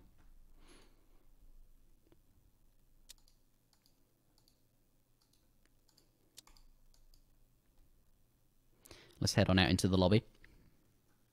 Let's take a look at the Civ selection screen. Russia has Foundry. Ah yes, that's 2 minutes ago. I should have noticed that. Next up is Thar Desert. Cossack. Oh, yeah, no, I do like Thar Desert. This could be a pretty fast and furious game. Hazza has used up his Russia pick, but I think he'll be pretty content to maybe pick India or possibly Aztecs. I feel like those two, along with Russia, are kind of the 3 most popular civs we see on this map. On this map, and it kind of seems sort of wisdom at the moment that India has a slight advantage against Aztec, and I know thinks India is a very strong civ, to maybe put it lightly. So I won't be surprised to see him go India, but Aztec also a possibility. Yeah, we'll see what Hazza picks. He's currently on Russia, of course, but before we see that, whilst he's deciding, let's take a look at some of the highlights from that last game. Outpost can handle this, and if he's careful with his vills, he should be okay. So, not overreacting here. Yeah, he has still gone quite greedy with the 3 villagers, and he's got to be careful that he doesn't get into this situation where he's constantly idled. He needs for Hazza to sort of have a break. Here we go. So 6 muskets and villagers fighting. Mitoe's gonna try and stop the idle, but yeah, good focus fire on the muskets, and yeah, I think this. He's got some longbow in the back as well, which are targeting the Strelets. Good focus fire by Mitoe. Walls going down now as well to stop those cav from being able to get on top of them. Really create lots of chokes and sort of defend those longbows. Make it very tough for Hazza to sort of deal with those. Has he forgotten his stable? He's building another stable. What, Mitoe? Oh my goodness, yeah, I think you're right. He's going to click over here. He's going to see the... Yeah, the village is being raided. Oh no! Oh, it's a disaster. He's going to lose 3 villagers. On the plus side, he finds a stable, though, that he didn't know he had. So, it's not all bad. Decision by Hazza to pull back at the right moment. He needs that Falconer alive. But Mitoe can just pick it off, I think. Oh dear, yeah. He does get the pick off. Never actually put them into limbo modes. He's just going to lead them in. I think he's going to lose it with the really strong longbow range. Yeah, and the Musketeers pick the really nice pickup for Mitoe. Got 1 Falc there. But is Mitoe going to... I don't think he's going to be able to save the other Falc. Yeah. Yeah, good choice to go for the Culverins, and I guess that 2 Falc plus 2 Falc fight never happened, and it's just the whole bunch of infantry kind of going at it. The longbows will be quite happy with this. They aren't veteran though, so that could be a bit of an issue for Mitoe. And veteran Strelets now coming in as well with the 17 Strelets shipment. Yeah, that fight didn't look too good for... I think Mitoe may be feeling the nerves? I'm not sure. 2 stables seems a bit like a mistake. Yeah, it's something that can... India, yes. Yeah, so India versus Aztec, hardly an unsurprising matchup here. Maybe the only slight surprise is I feel like when Hazza usually talks strategy, he usually seems to think that India beats Aztec on this map and in this matchup. So I'm curious as to why he didn't India himself. Maybe he wanted to avoid a mirror. Maybe he knows that if he went India, then Mitoe would India. And Mitoe is kind of a big fan of mirrors, whereas Hazza not a big fan of mirrors. So I'm wondering if perhaps that's the difference that made Hazza go for Aztec. Yeah. Okay. Well, that will be the matchup, Aztec versus India. But Mitoe just building his deck, just checking all the cards, what he wants them to be, and is now back in the lobby. So this will be interesting. A fast, bloody, aggressive map. It is the Thar Desert, shifting sands, rolling dunes. Perhaps it will be over quickly. Perhaps it won't be though. We will soon find out, I suppose. But India versus Aztec, and you think that Hazza thinks that yeah, that's a lot of thinkception. Yeah. No, from previous conversations, I believe Hazza the opinion India does win this matchup, which is curious as to why he's then kind of cued into it. But I think it's still avoid the mirror. That's my guess. But it's still a very close matchup. Obviously, you wouldn't try and set it up if you didn't think it was a close matchup and that you could pull out the win from it. And I will say, out of all of the maps, this is the one that possibly gives Aztec one of the best chances. Actually, that's not true. Maybe something like High Plains, where you could take a full stagecoach route, is better. But the one good thing about Thar Desert for Aztec is that it's very low resources in base, and so even India, who can often survive a very, very long time on minimal hunts and minimal coin mines, actually has to move out a lot earlier than they would like to. And that's something that Aztec can certainly pounce on, because India needs time to get those kind of the camel upgrades in before it gets that formidable army that Aztec can't challenge. And on a map like this, India has to move out just a tiny bit before that happens, I feel. So it's going to be close. Yeah. Okay. Well, something else that comes to mind, I often see when Aztec is on this map, they just get so far ahead in terms of XP, just with that stagecoach. Well, the XP dance, right? Like, there are no trading posts on this map, but that is something that we may see. Let's take a look at the Civ selection screen. Okay, you can see the previous matchups so far, but I think this series is short enough that the ones they've won with aren't going to sort of come into account here.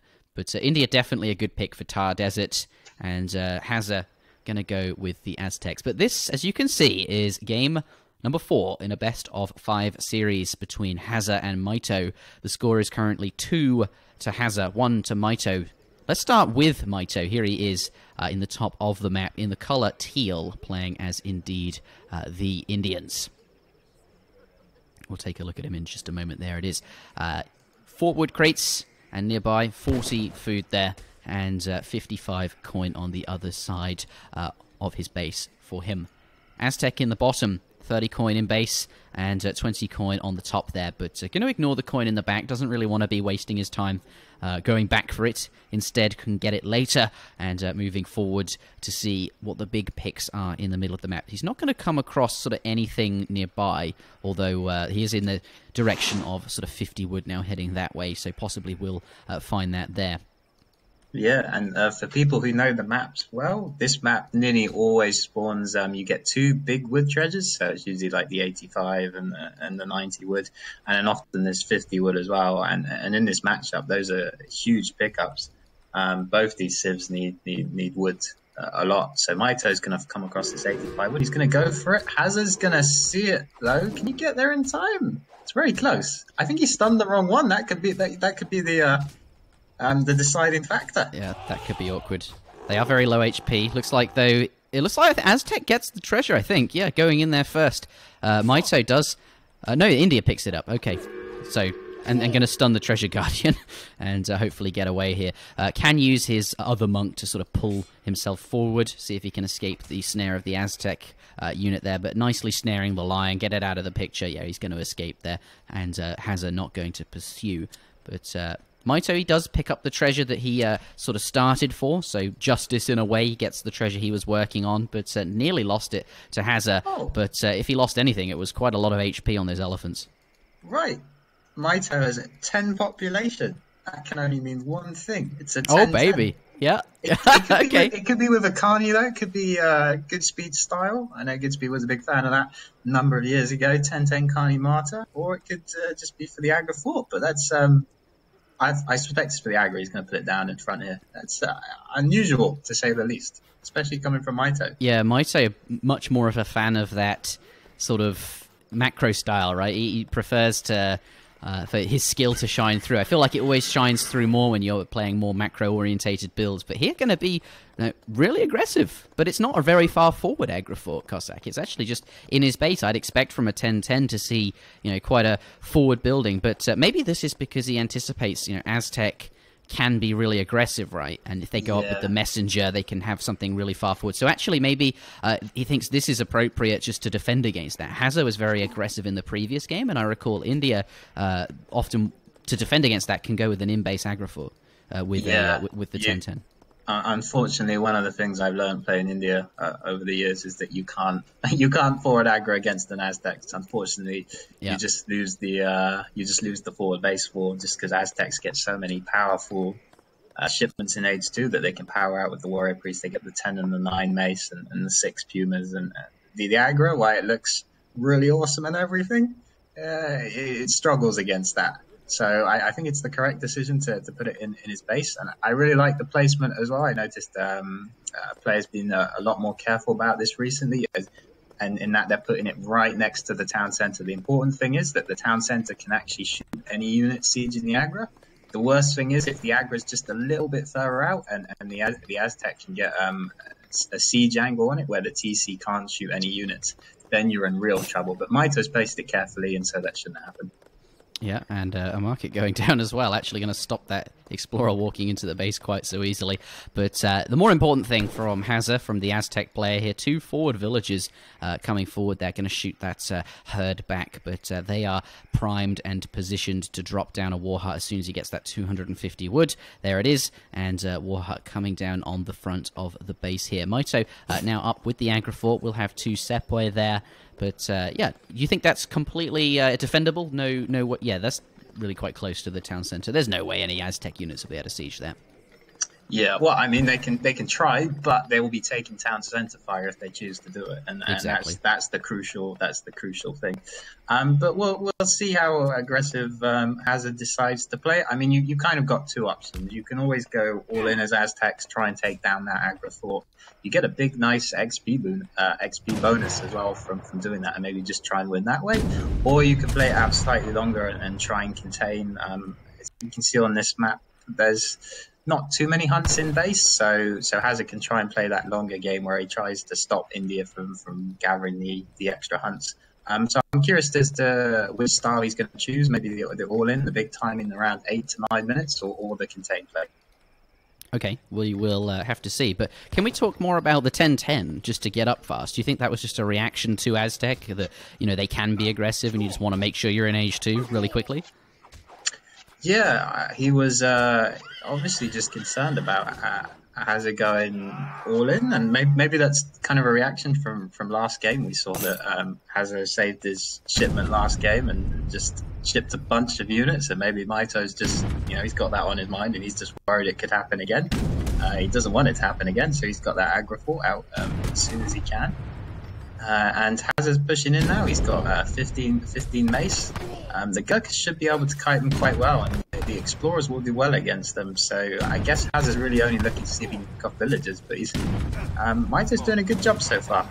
And he wants the bill back as well. So this is a nice defense from Mitoe. Yeah, and a lot of area damage on those full HP.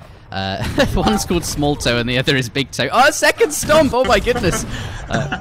Wow, that's huge. They're taking a huge amount of damage. Mitoe's going to be really happy with this. They're all so low. Yeah, that area damage from the monks doing really, really nice.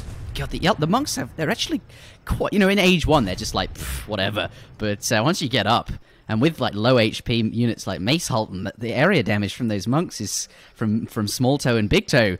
I love those names. Is actually quite significant. I have not picked that up. That's really good, actually. Yeah. The one thing is maybe he missed his Minutemen timing a little bit. They're decaying now. They didn't quite get what they needed to have done. Hazza saw them popped out, so he went back a little bit. He's coming in now while they're a bit low, and maybe he can start to pick off bills. Ooh! Now he quickly saves that one. Did you see that? Yeah, that was like quick reactions from Mitoe on point today. Diplomatic intrigue coming in. Yeah. Mitoe's quite low on coin. He really needs access to this coin mine to build the units that he wants, but Hazza's taken always a good angle on this coin mine, so the villagers are sort of always in danger, but coin's kind of the one resource that Mitoe needs to gather, so he's got to make sure he can secure this mine, which he's doing for the moment. You can see he's sticking 11 villagers on it. He knows he needs to kind of gather a lot of coin before Hazza comes in again, and he's going to have to bell up all those villagers on that mine. So he's going to try and over-gather the mine for a little bit. Just to compensate for when his opponent sort of comes back in. Something I'm finding quite mesmerizing is the cannonballs. They like sort of roll down the dunes, roll up another dune, and then roll back down the dune again. That's great. Yeah, it's a really good example of the physics engine in AoE3, this map. What is not a good example is the shadow generation. Sometimes that gets a bit sort of skew-with, but anyway, back into the game here. Mitoe, he's got the Ottoman consulate now, and is sending the 4 villagers there. Also has access to the Ottoman Minutemen, and starting to wall up some of these chokes here, make it kind of difficult for Hazza to sort of get him in here and deal damage. Stop something like something from I don't know what I'm trying to say, but yeah, Minutemen are available. That's an important thing, and has gotten his 4 villagers out. So Mitoe is ahead economically. Let's click the button. In fact, even more so when you recalculate it. It is on Aztec to do something here, but that's quite a scary army. That's quite a lot of military unit population. But Mitoe, thankfully, if we take a look at units lost, hasn't lost any villagers. Mitoe, really nice control here this game. Yeah, I actually don't think Aztec is going to do anything at this point. I think Hazza's game plan was to do a little push at the start, see what damage he could get done, maybe take a couple of vills. But I think he's settling into a contain play. Look, we got a vill going out on the right as well. He's set up a war hut on the left. I don't see Hazza pushing in any time soon. I think he's going to wait for Mitoe to push out onto either this hunt on the right or the hunt on the left, and then that's when he's going to take the engage. Yeah, either of these two, right? Okay, so he's sort of just waiting for that and reinforcing it up. He knows that Mitoe has to leave his base at some point for food. These hunts sort of very, very low, or they're all dead now, so to speak. So yeah, looks like war hut going down that side. Perhaps this villager wanted a war hut on the other side, but it looks like it's going to get picked off. Maybe it'll escape simply because the coyotes are there and are being chased by the Zambarak. Maybe that villager will escape, though. Yeah, looks like the Zambaraks, they're not going to find it today, but this is where he's gathering now. Right? He's got a villager out here trying to herd the elephants. You can't really herd elephants. They don't really want to cooperate, but yeah, that is where his food is. Mitoe's being really careful about it as well. He's notice he didn't even kill the elephant. He's because he knows he needs to conserve as much food as possible. So normally when herding a hunt, you don't even think about it. You just let your villager kind of kill the kill one of the animals and then just sit there, kind of gather a bit, and then come back. But Mitoe knows he's going to need all of this food, and he doesn't want any of it decayed, so he's leaving all the elephants alive as long as he can. So it's a really nice, pretty smart play there from Mitoe. I really like that. Yeah, I would never have noticed that, right? But he is just like shooting the elephant and then coming back 12 seconds later. It's just preserving as much as he can. Okay, now Mitoe is going to end relations, and we'll see. Sorry. Yeah, diplomatic relations. Yes. Yes. What? End relations? What did I say? No, it's not. It's fine. It's not a problem. So maybe you thought I meant something else. I don't know. That's exactly what I meant. Yeah, and the yes. Okay, sure. So back in the room. We can see that the fight's now gonna. The point of contention on this map now is this right elephant hunt. Mitoe's moving out to kind of secure it, and he's getting to that stage where he's got a good number of Zambruks, a solid number of Gurkhas. It's actually looking like he can possibly defend this. We got Hazza coming in for raid on the left. Might get one though, but more importantly, forces a lot of the villagers off. Yeah. Zambrak's going to come back across the map, though, and to handle this. Does pick up one Vil, but going to trade off sort of 3 Coyotes for that. Mind you, whilst the Zambraks are away, looks like Coyotes coming in on the top here for a raid. But they are going to get snared by the Sawar there. And it seemed like perhaps the Coyotes could kill some skirms or something, but there's still enough to defend there. And in fact, it's just going to lose a Coyote. This is, not ideal, really, for Hazza anymore. Yeah, I would say it's certainly looking good for India. He's got control definitely of this hunt, and now kind of the longer it goes on, maybe we'll see like a camel attack upgrade coming in next. It's just going to get harder and harder for Aztec, and unfortunately that contain that Hazza was trying to get on, it just hasn't happened really. Mitoe's just been able to get to that hunt, and Mitoe's even feeling confident to push out. Oh wow! And he's just going to find a war hut with nothing nearby. Yeah, he's gonna go on it. We got the Jaguar Prowlers as well, some Coyotes. Yeah, we'll see. I suspect this will go well for India, but we have to remember that he doesn't have any cards on his camels actually, and if the fight does happen, he's not next to any easy Minutemen pops. So we'll see. Hazza's gonna go in. Yeah, coming in now. He's got the attack dance. Stomp. Oh my god! Wow, that's a big stomp. That delay like on the cap on that. Yeah, that's ridiculous. Wow. That stopped the That was really big, right? The Coyotes lost quite a lot of time getting into position. Didn't really. That was a great trade for Mitoe, and he gets to kill the war hut pretty much for free, and he's still sort of gathering food here. Okay, camel attack coming in now. What do you think? What do you do next? Because I always worry at this point in the game where I want to push out, but equally I don't want like my hunt vills over here to just get randomly raided whilst I'm pushing out or trying to be aggressive. Looks like Hazza still has that war hut though on the side here, and a batch of 5 Coyotes coming out are going to pick up another Vil. So got a couple of Vil kills here, and some Zambraks sort of being pushed off, keeping Mitoe sort of at home, so to speak. It's actually fairly even in terms of economic unit population, but some nice juking by these Coyotes. I was sure they were going to get caught, but they made exactly the right movements they needed to. That was pretty cute. We got another batch coming in from the right. There's 2 Zams that are going to try and protect that, but Hazza's looking to get his raiding game on and see if he can get back into it. He's going to get on these coin villages on the left. Quick reaction there from Mitoe. And he is catching up, isn't he? He's killing more and more villages. Yeah. He's gonna lose a few Coyotes. He's doing it, so it's that is true. He's losing all the Coyotes for it. Yeah, and he's still behind in military unit population. A lot of that military unit population is actually taken up by these warrior priests. He's got, 6 of them at the moment. So, I mean, if a fight happens, it's hard to see. Aztec winning the fight. He does have Coyote combat. That's nice. But I think Mitoe is just going to get more and more confident the longer this goes on. And the longer it does go on, the better it is for India.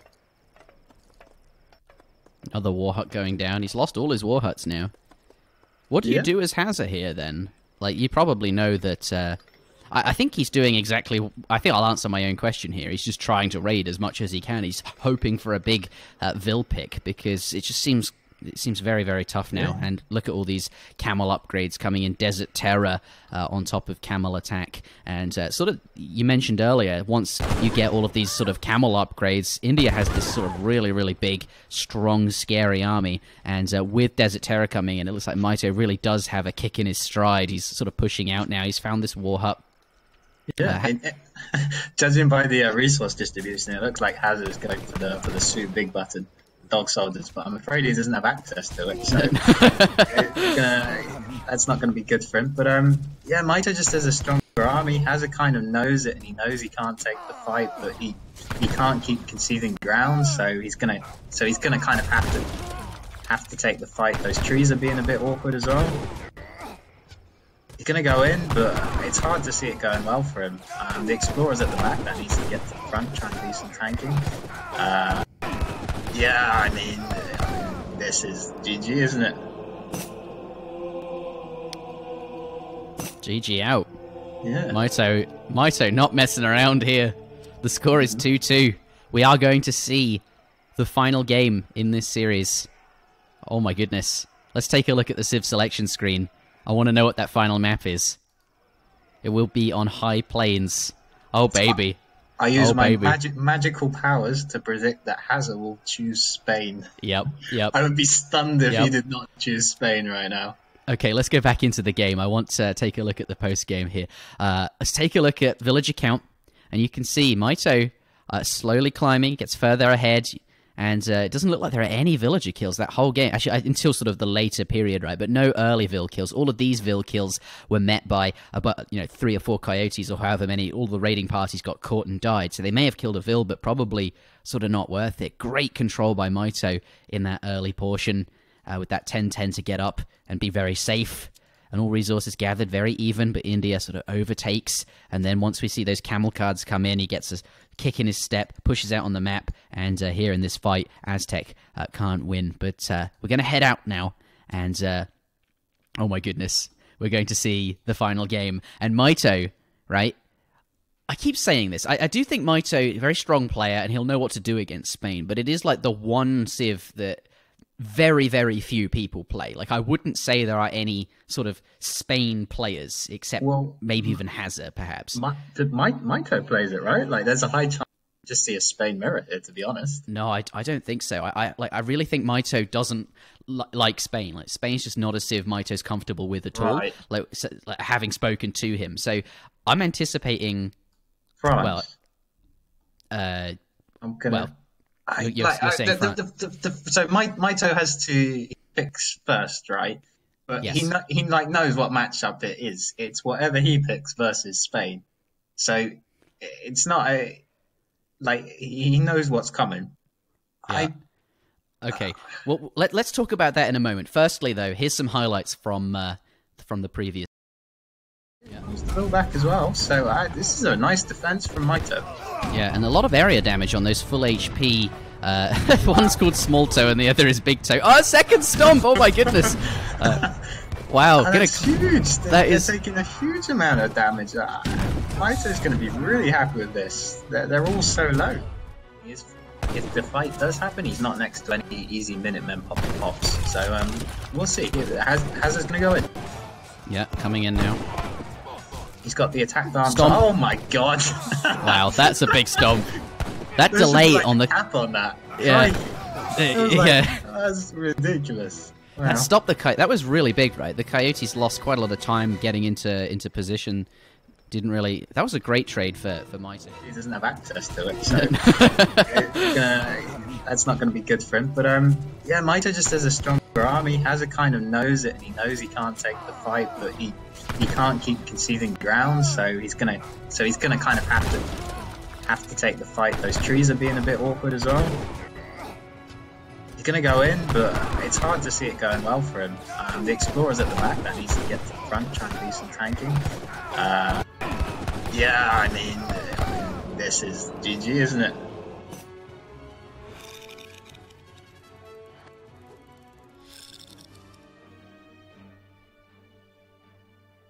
All right, welcome back, everybody. There's the Asian Dynasties wall out there. If you come to the studio, you'll see.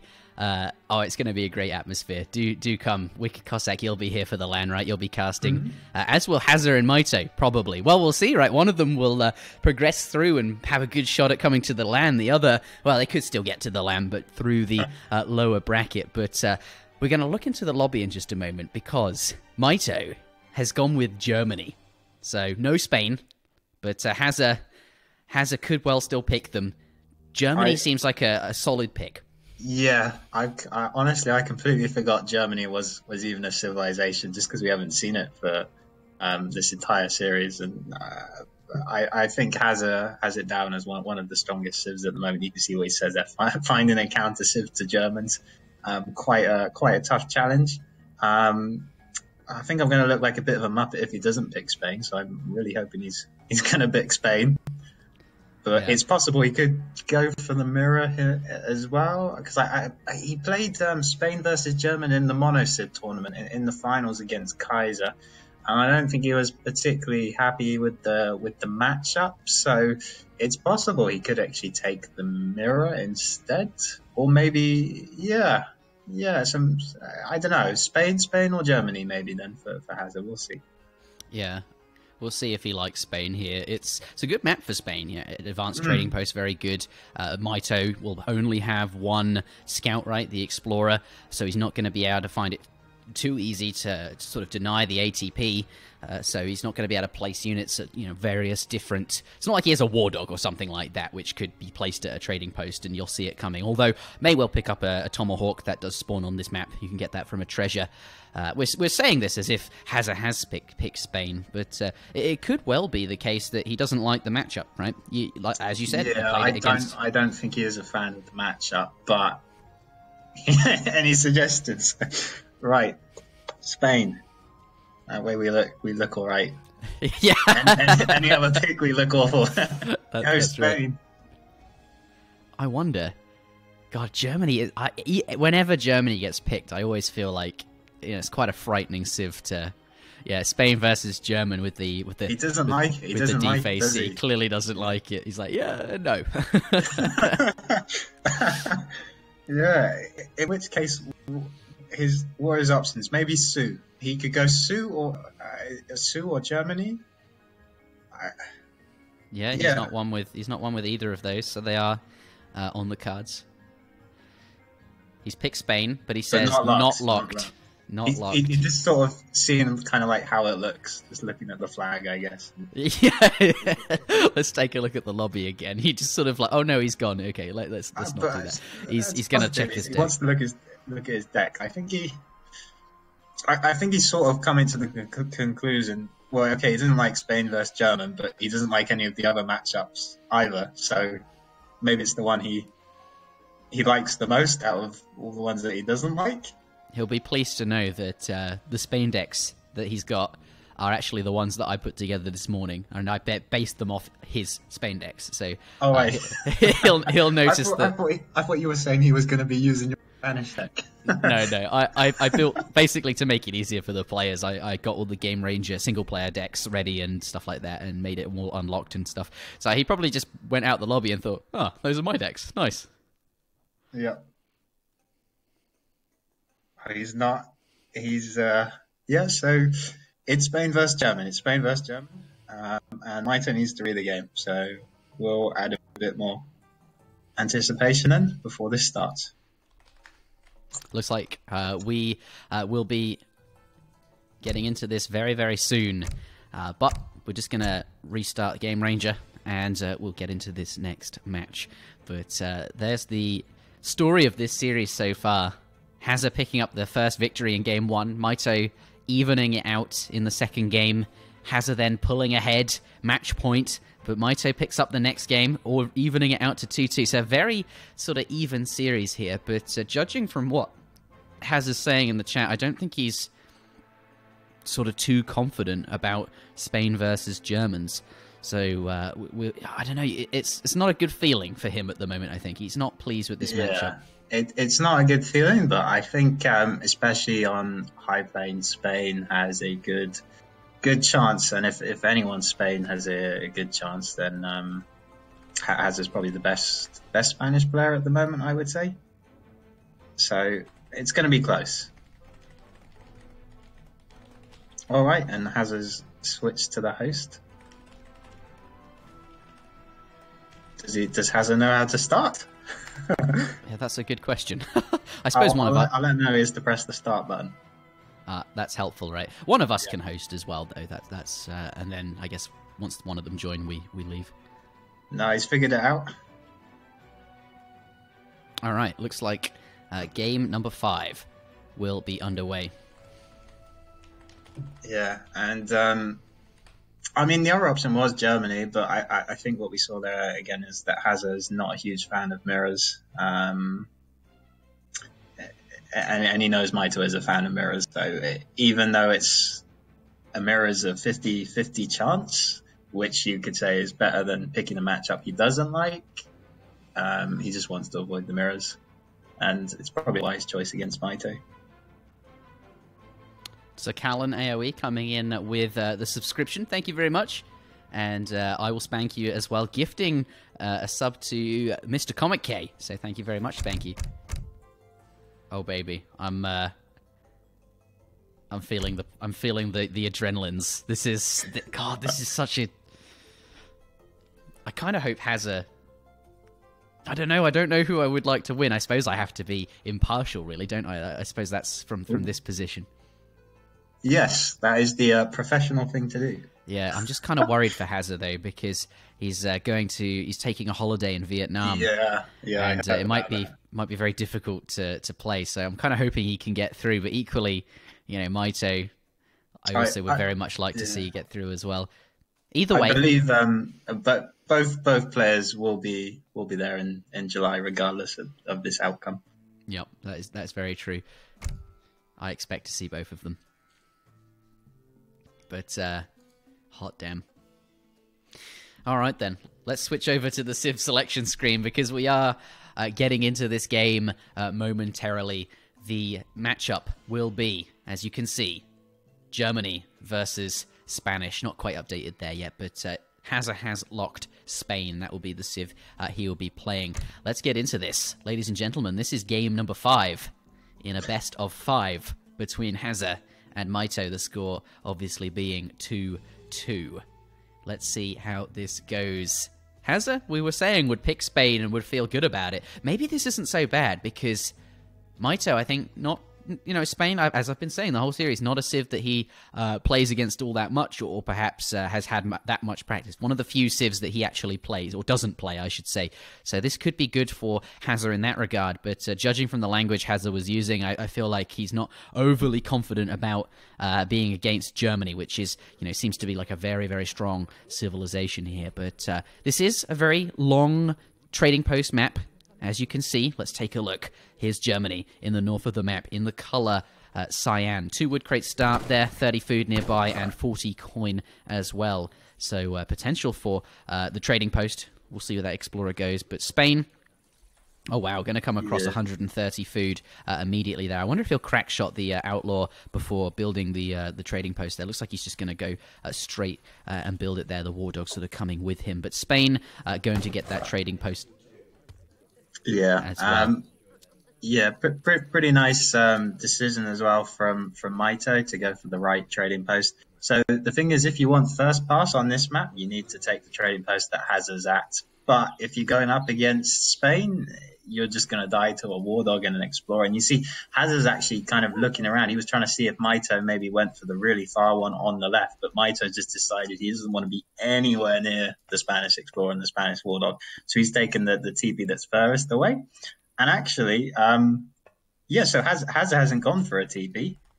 Instead, all that Hazza was doing was just looking for Mitoe's explorer. Mitoe hid his explorer well on the right-hand side, and he gets the trading post up. So that was a nice move, and it's gone really well for him. Yeah, I really like that, actually, keeping it hidden. And it's so annoying, right? Because you want that trade post as Germany, but you don't want to be snared by a war dog. It's just, and with that one scout, and you get no scouting information, and you lose all of the treasuring. And look here, he's going to pick up AC wood.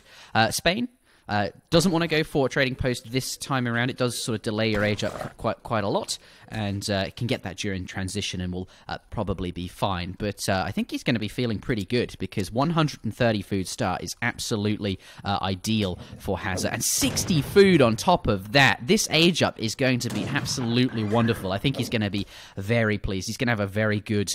that's going to be really, really nice. Yeah, but I think Mitoe's pretty pleased with how it's gone. He also walked past that 80 wood before he needed to actually gather the wood for his house. So it meant that we can see. Oh, actually, no, hang on. He did. Okay, so he played it really safe and over gathered. Never mind. He's sitting at 82 wood at the moment, and we can see an engagement coming in from the explorers as well. Hazza with the war dog there, going to scare Mitoe off a little bit. Hey, Mitoe kind of has to retreat. You can't win against a war dog. Yeah, gonna get back here, gonna force him away. Trying to pull the explorer forward with that war dog, and does get back in range. Wonderful. Gonna force this explorer sort of all the way home there. He has got a couple of treasures in base he can be getting, but look at this, nearly mature coyote pup. I wonder if Hazza will go back for that, because it might be the case that he goes for the advanced trading post, and getting that is going to be, well, instead of Germany getting it and then kind of causing you issues building all of the trading posts. I wonder if he will go for advanced trading post there. Let's take a look at his deck. He does have it in there. Yeah, he's just queued up a shipment now, so it's gonna be on the way. And I wonder if so Hazza's actually sending the villagers out earlier. I was wondering if Mitoe is going to try and maybe steal a second one of the trading posts all the way on the left.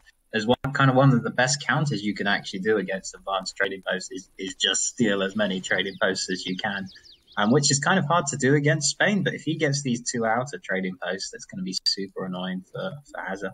We'll see if he does that. He's trained the extra war dog as well, just to stand by all of these TPs, just to make sure that his opponent isn't going to go and build one or something like that.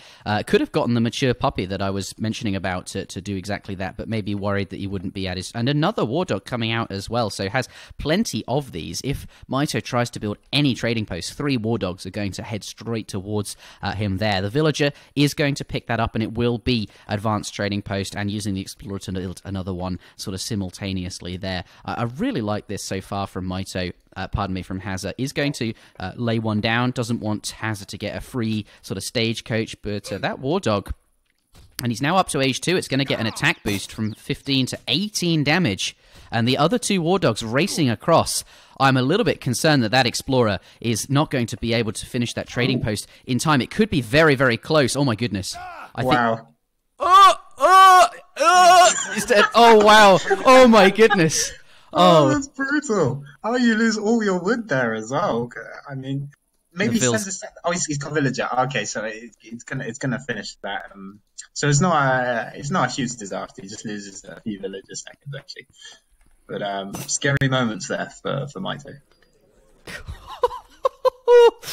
Oh dear, yes, it looked a lot more worse. I mean, it's quite a close trading post, right? Like, if it was super far away, like something on New England, that's, the far away, I don't know, it wasn't such a big deal in the end there. But the 3 war dogs, they are going to pick up the explorer, and that's going to be really nice there. Take a look at Mitoe's herding. He's got 1 good bison herd and this other deer that he's sort of giving up on. Well, no, that villager wasn't herding, pardon me, it was just exploring.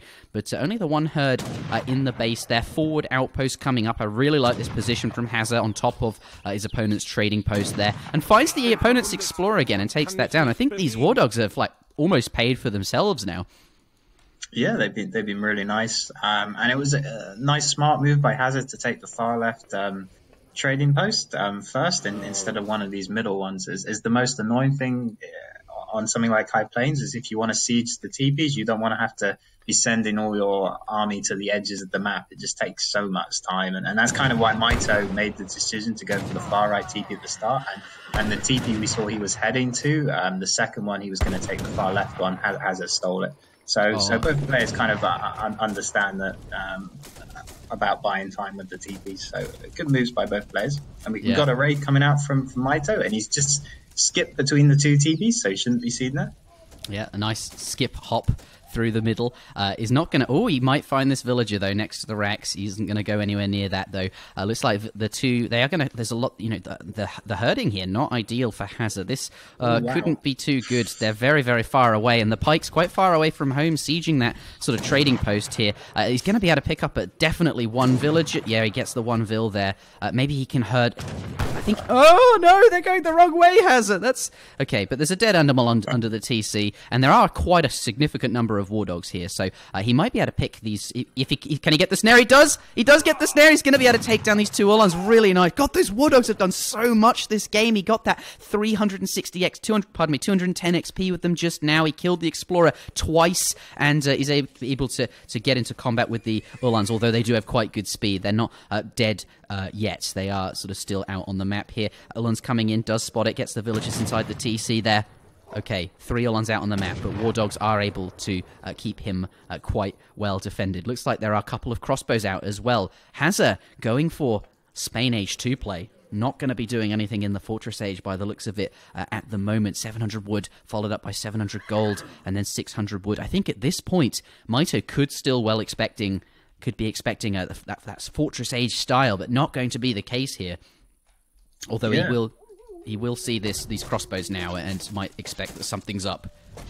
Yeah, so Mitoe, for all of that, he's actually aging up to Fortress Age himself. And just looking at his villager distribution, he's gathering for a mercenary shipment.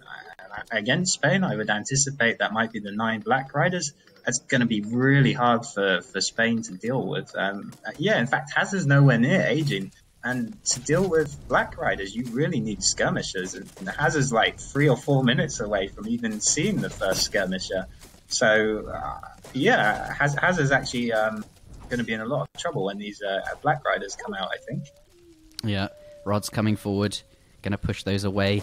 Yeah, it's so hard to deal with Dragoons when you don't have any skirm shipments, right? And those Black Riders just give you so many so quickly, and they're going to be able to kite all of these melee infantry, although obviously rods and pikes are quite good against them if they get up close, but Mitoe's not going to let that happen. And here only 3 sort of crossbowmen, and it's...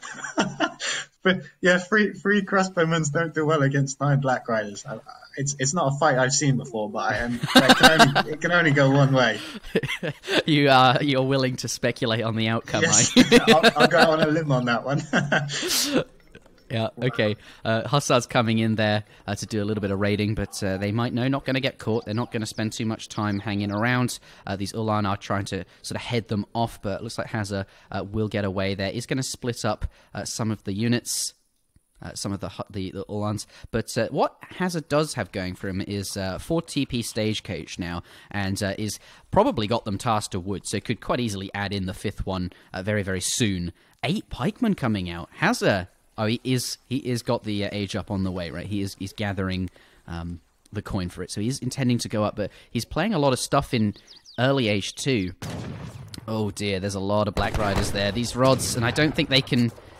Oh, this is so hard. I think the rods and the Black Riders have the same speed? Question mark. So he's not going to be able to catch them, but he's going to try and get the Duke. It's not going to work on someone as good as Mitoe. He spots that immediately and turns around. So Hazza knows these Black Riders are out, and he's just got to buy.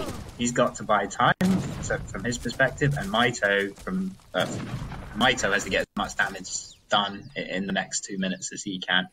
He's going to the outpost, which is interesting. We'll see if Mitoe kind of goes for the throat, just goes straight to Hazza's base, tries to kill as many units or villagers, or if he plays it a bit slower, maybe tries to take the TPs back.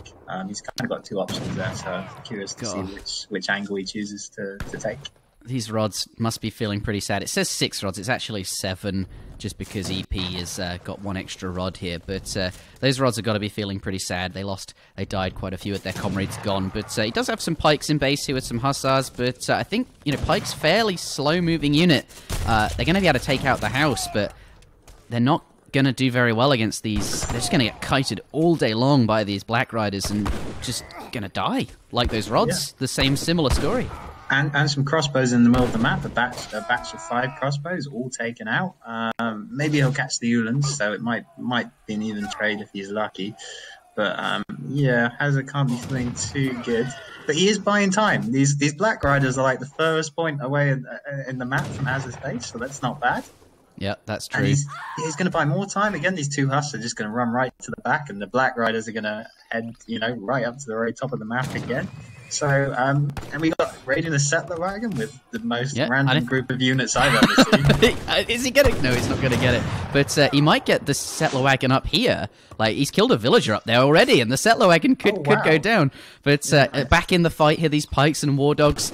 Oh no, God, they're not dragoons. Black Riders so pesky to deal with. They're just such a strong shipment for Germany. Although I guess that is their only dragoon. The war wagon's not quite the same thing. But Hazza finally up to the fortress age. He can now start training skirmishers to handle this. But it's going to be a while before he has enough to be threatening. Because as we know, there just aren't any shipments that Spain can send. Well, there are no skirmisher shipments for Spain.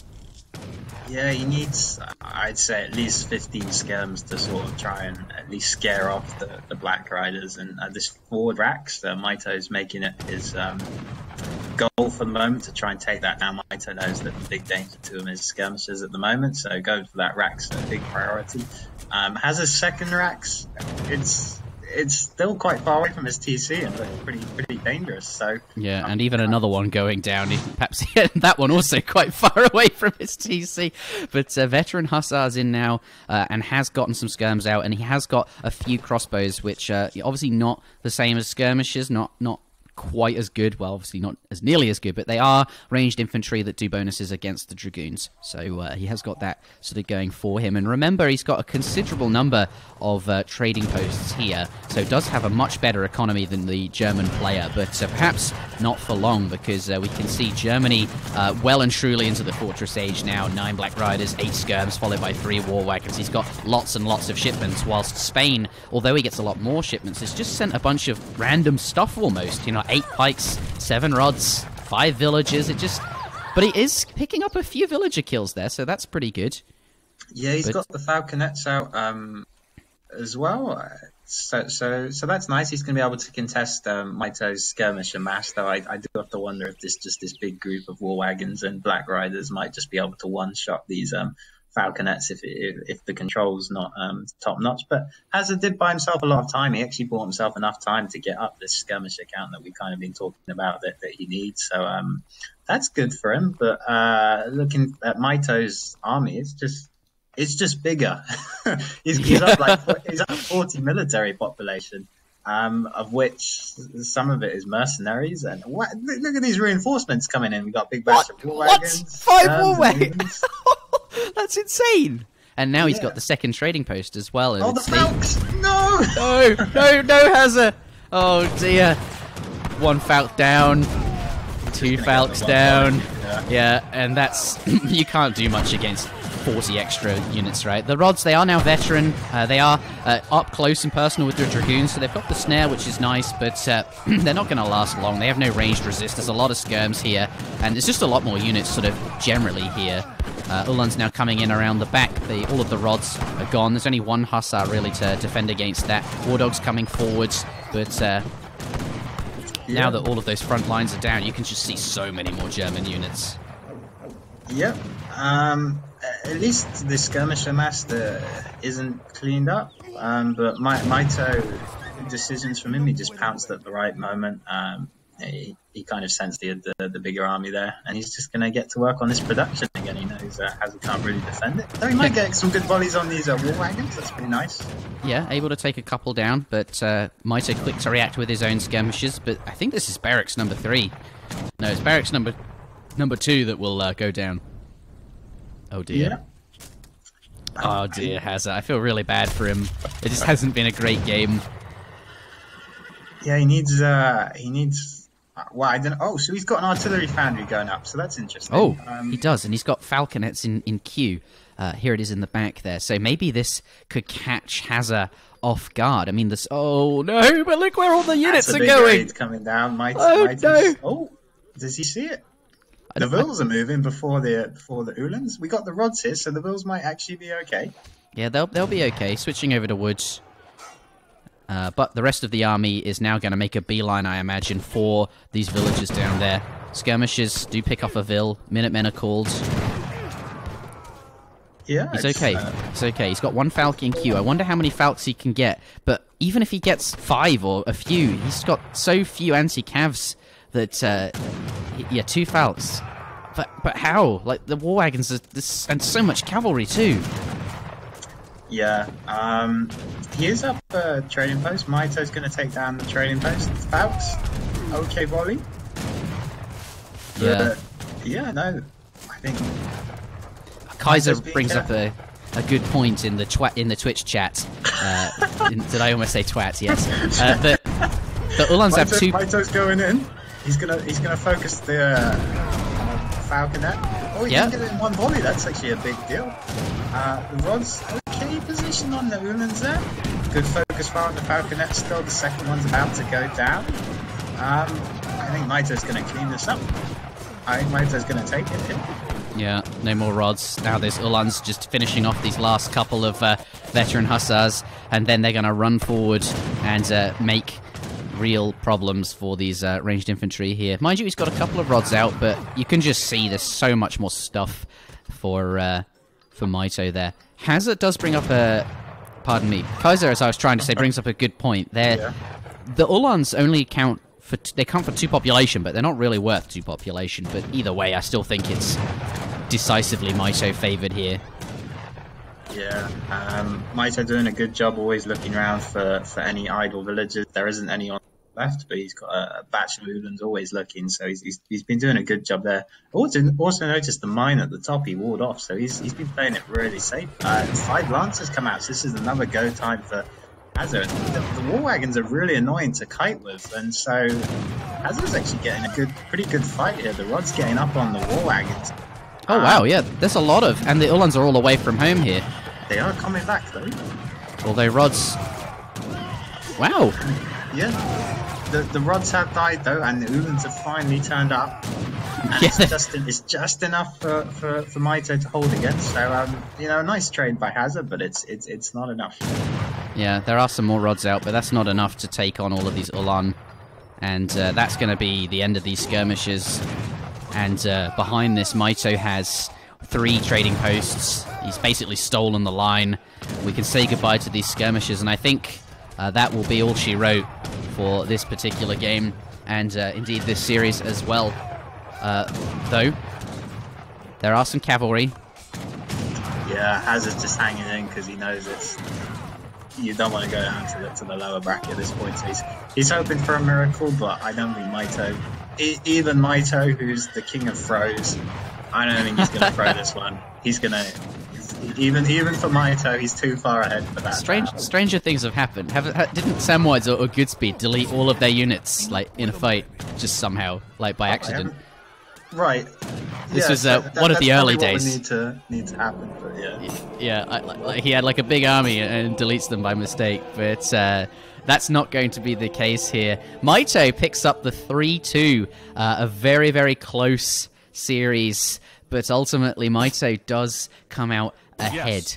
Good Civ. Yes, Germany is quite strong, and I think Hazza was just not really too pleased about having to deal with them. And Mitoe keeping it up his sleeve until sort of the last game here. But congratulations to Mitoe. He's now just got 1 game to go before he is qualified for the LAN, the next series, so to speak. We'll paste the brackets in the Twitch chat there. I'm not quite sure who his opponent might be. But Hazza is dropped down to the lower bracket, and that will be the end of his...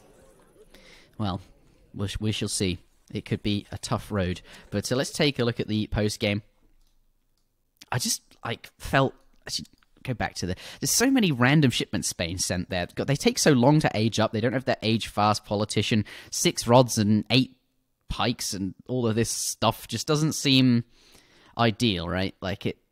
Yeah, I think it was a really nice strategy as well by Mitoe. He identified that Spain is going to have a huge weakness at dealing with the 9 Black Riders, and so instead of doing any fancy shenanigans or normal stuff with 1k wood or 8 skirms, he just rushed out the 9 Black Riders, and he knew Hazza was going to have huge issues dealing with them, and it kind of gave Mitoe just 4 minutes to do what he wanted with. and he used it well, and Hazza wasn't really able to come back.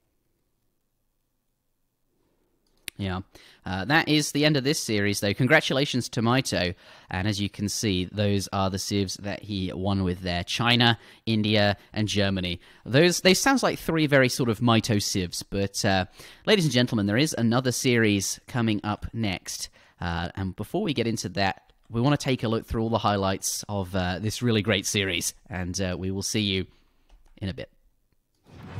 Wow, it's a risky. There's lots of CDBs here. Muskets going in melee mode. The goons pop in as well, just in time. It's hard to see. I think it's very close. Mitoe's got 5 more rifles in the back, but he's getting pushed back actually. The skirms and the dragoons just popped out at the right moment. And Mitoe, he's sort of only got one type of unit here, and it just gets countered by the skirms and the goons. So he's got to go back.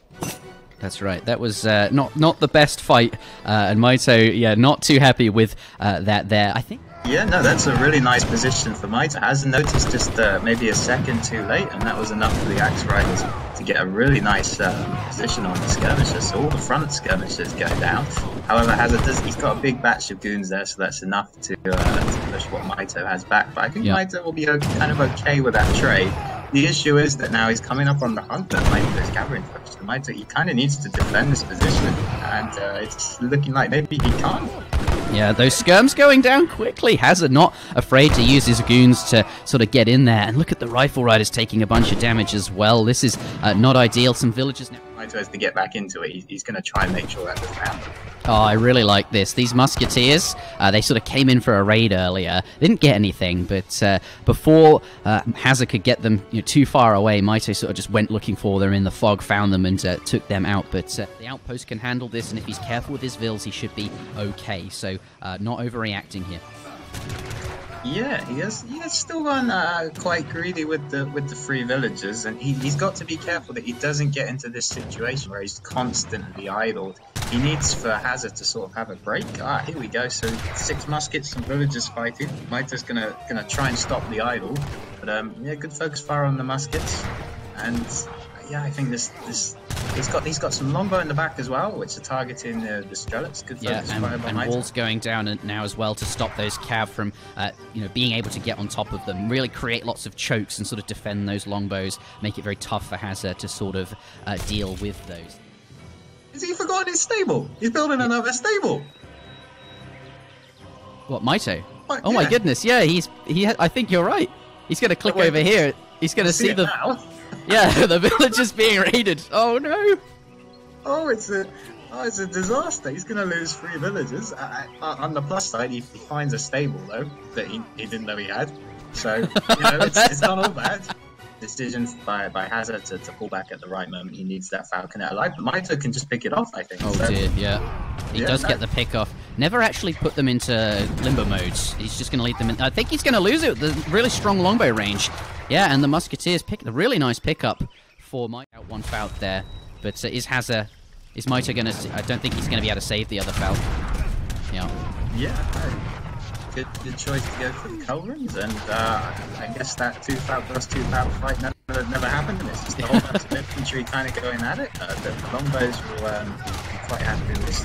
They aren't veteran though, so that could be a bit of an issue for Mitoe. And veteran Strelets now coming in as well with the 17 Strelets shipment. Yeah, that fight didn't look too good for GG. Yeah, he's calling it with 10% infantry hit points and that. And he needs to build back as well, so this is a nice defense from Mitoe. Yeah, and a lot of area damage on those full HP. One's called Small Toe and the other is Big Toe. Oh, second stomp! Oh my goodness! Wow, that's huge. They're taking a huge amount of damage. Mitoe's going to be really happy with this. They're all so low. If the fight does happen, he's not next to any easy Minutemen popping pops. So we'll see. Hazza's going to go in. Yeah, coming in now. He's got the attack dance. Stomp. Oh my god!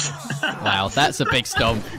That delay on the cap on that. Yeah, that's ridiculous. Wow. That stopped the coyote. That was really big, right? The coyotes lost quite a lot of time getting into position.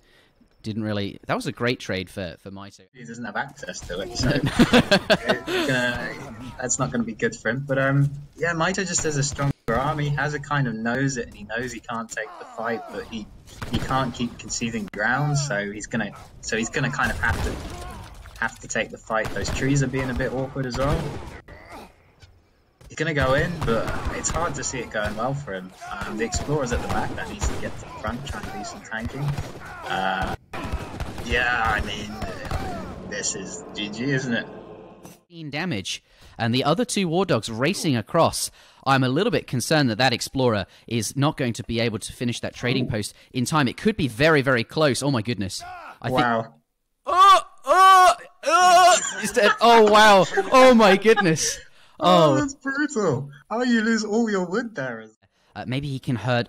I think. Oh no, they're going the wrong way, Hazza. That's okay, but there's a dead animal under the TC, and there are quite a significant number of war dogs here. So he might be able to pick these. If he can he get the snare? He does. He does get the snare. He's going to be able to take down these two Ullans. Really nice. God, those war dogs have done so much this game. No, Hazza. Oh dear. One Falk down. Two Falks down. Yeah, and that's you can't do much against 40 extra units, right? The rods, they are now veteran. They are up close and personal with the Dragoons, so they've got the snare, which is nice, but they're not going to last long. They have no ranged resist. There's a lot of skirms here, and there's just a lot more units sort of generally here. Ulan's now coming in around the back. All of the rods are gone. There's only one Hussar really to defend against that. War Dog's coming forwards, but now that all of those front lines are down, you can just see so many more German units.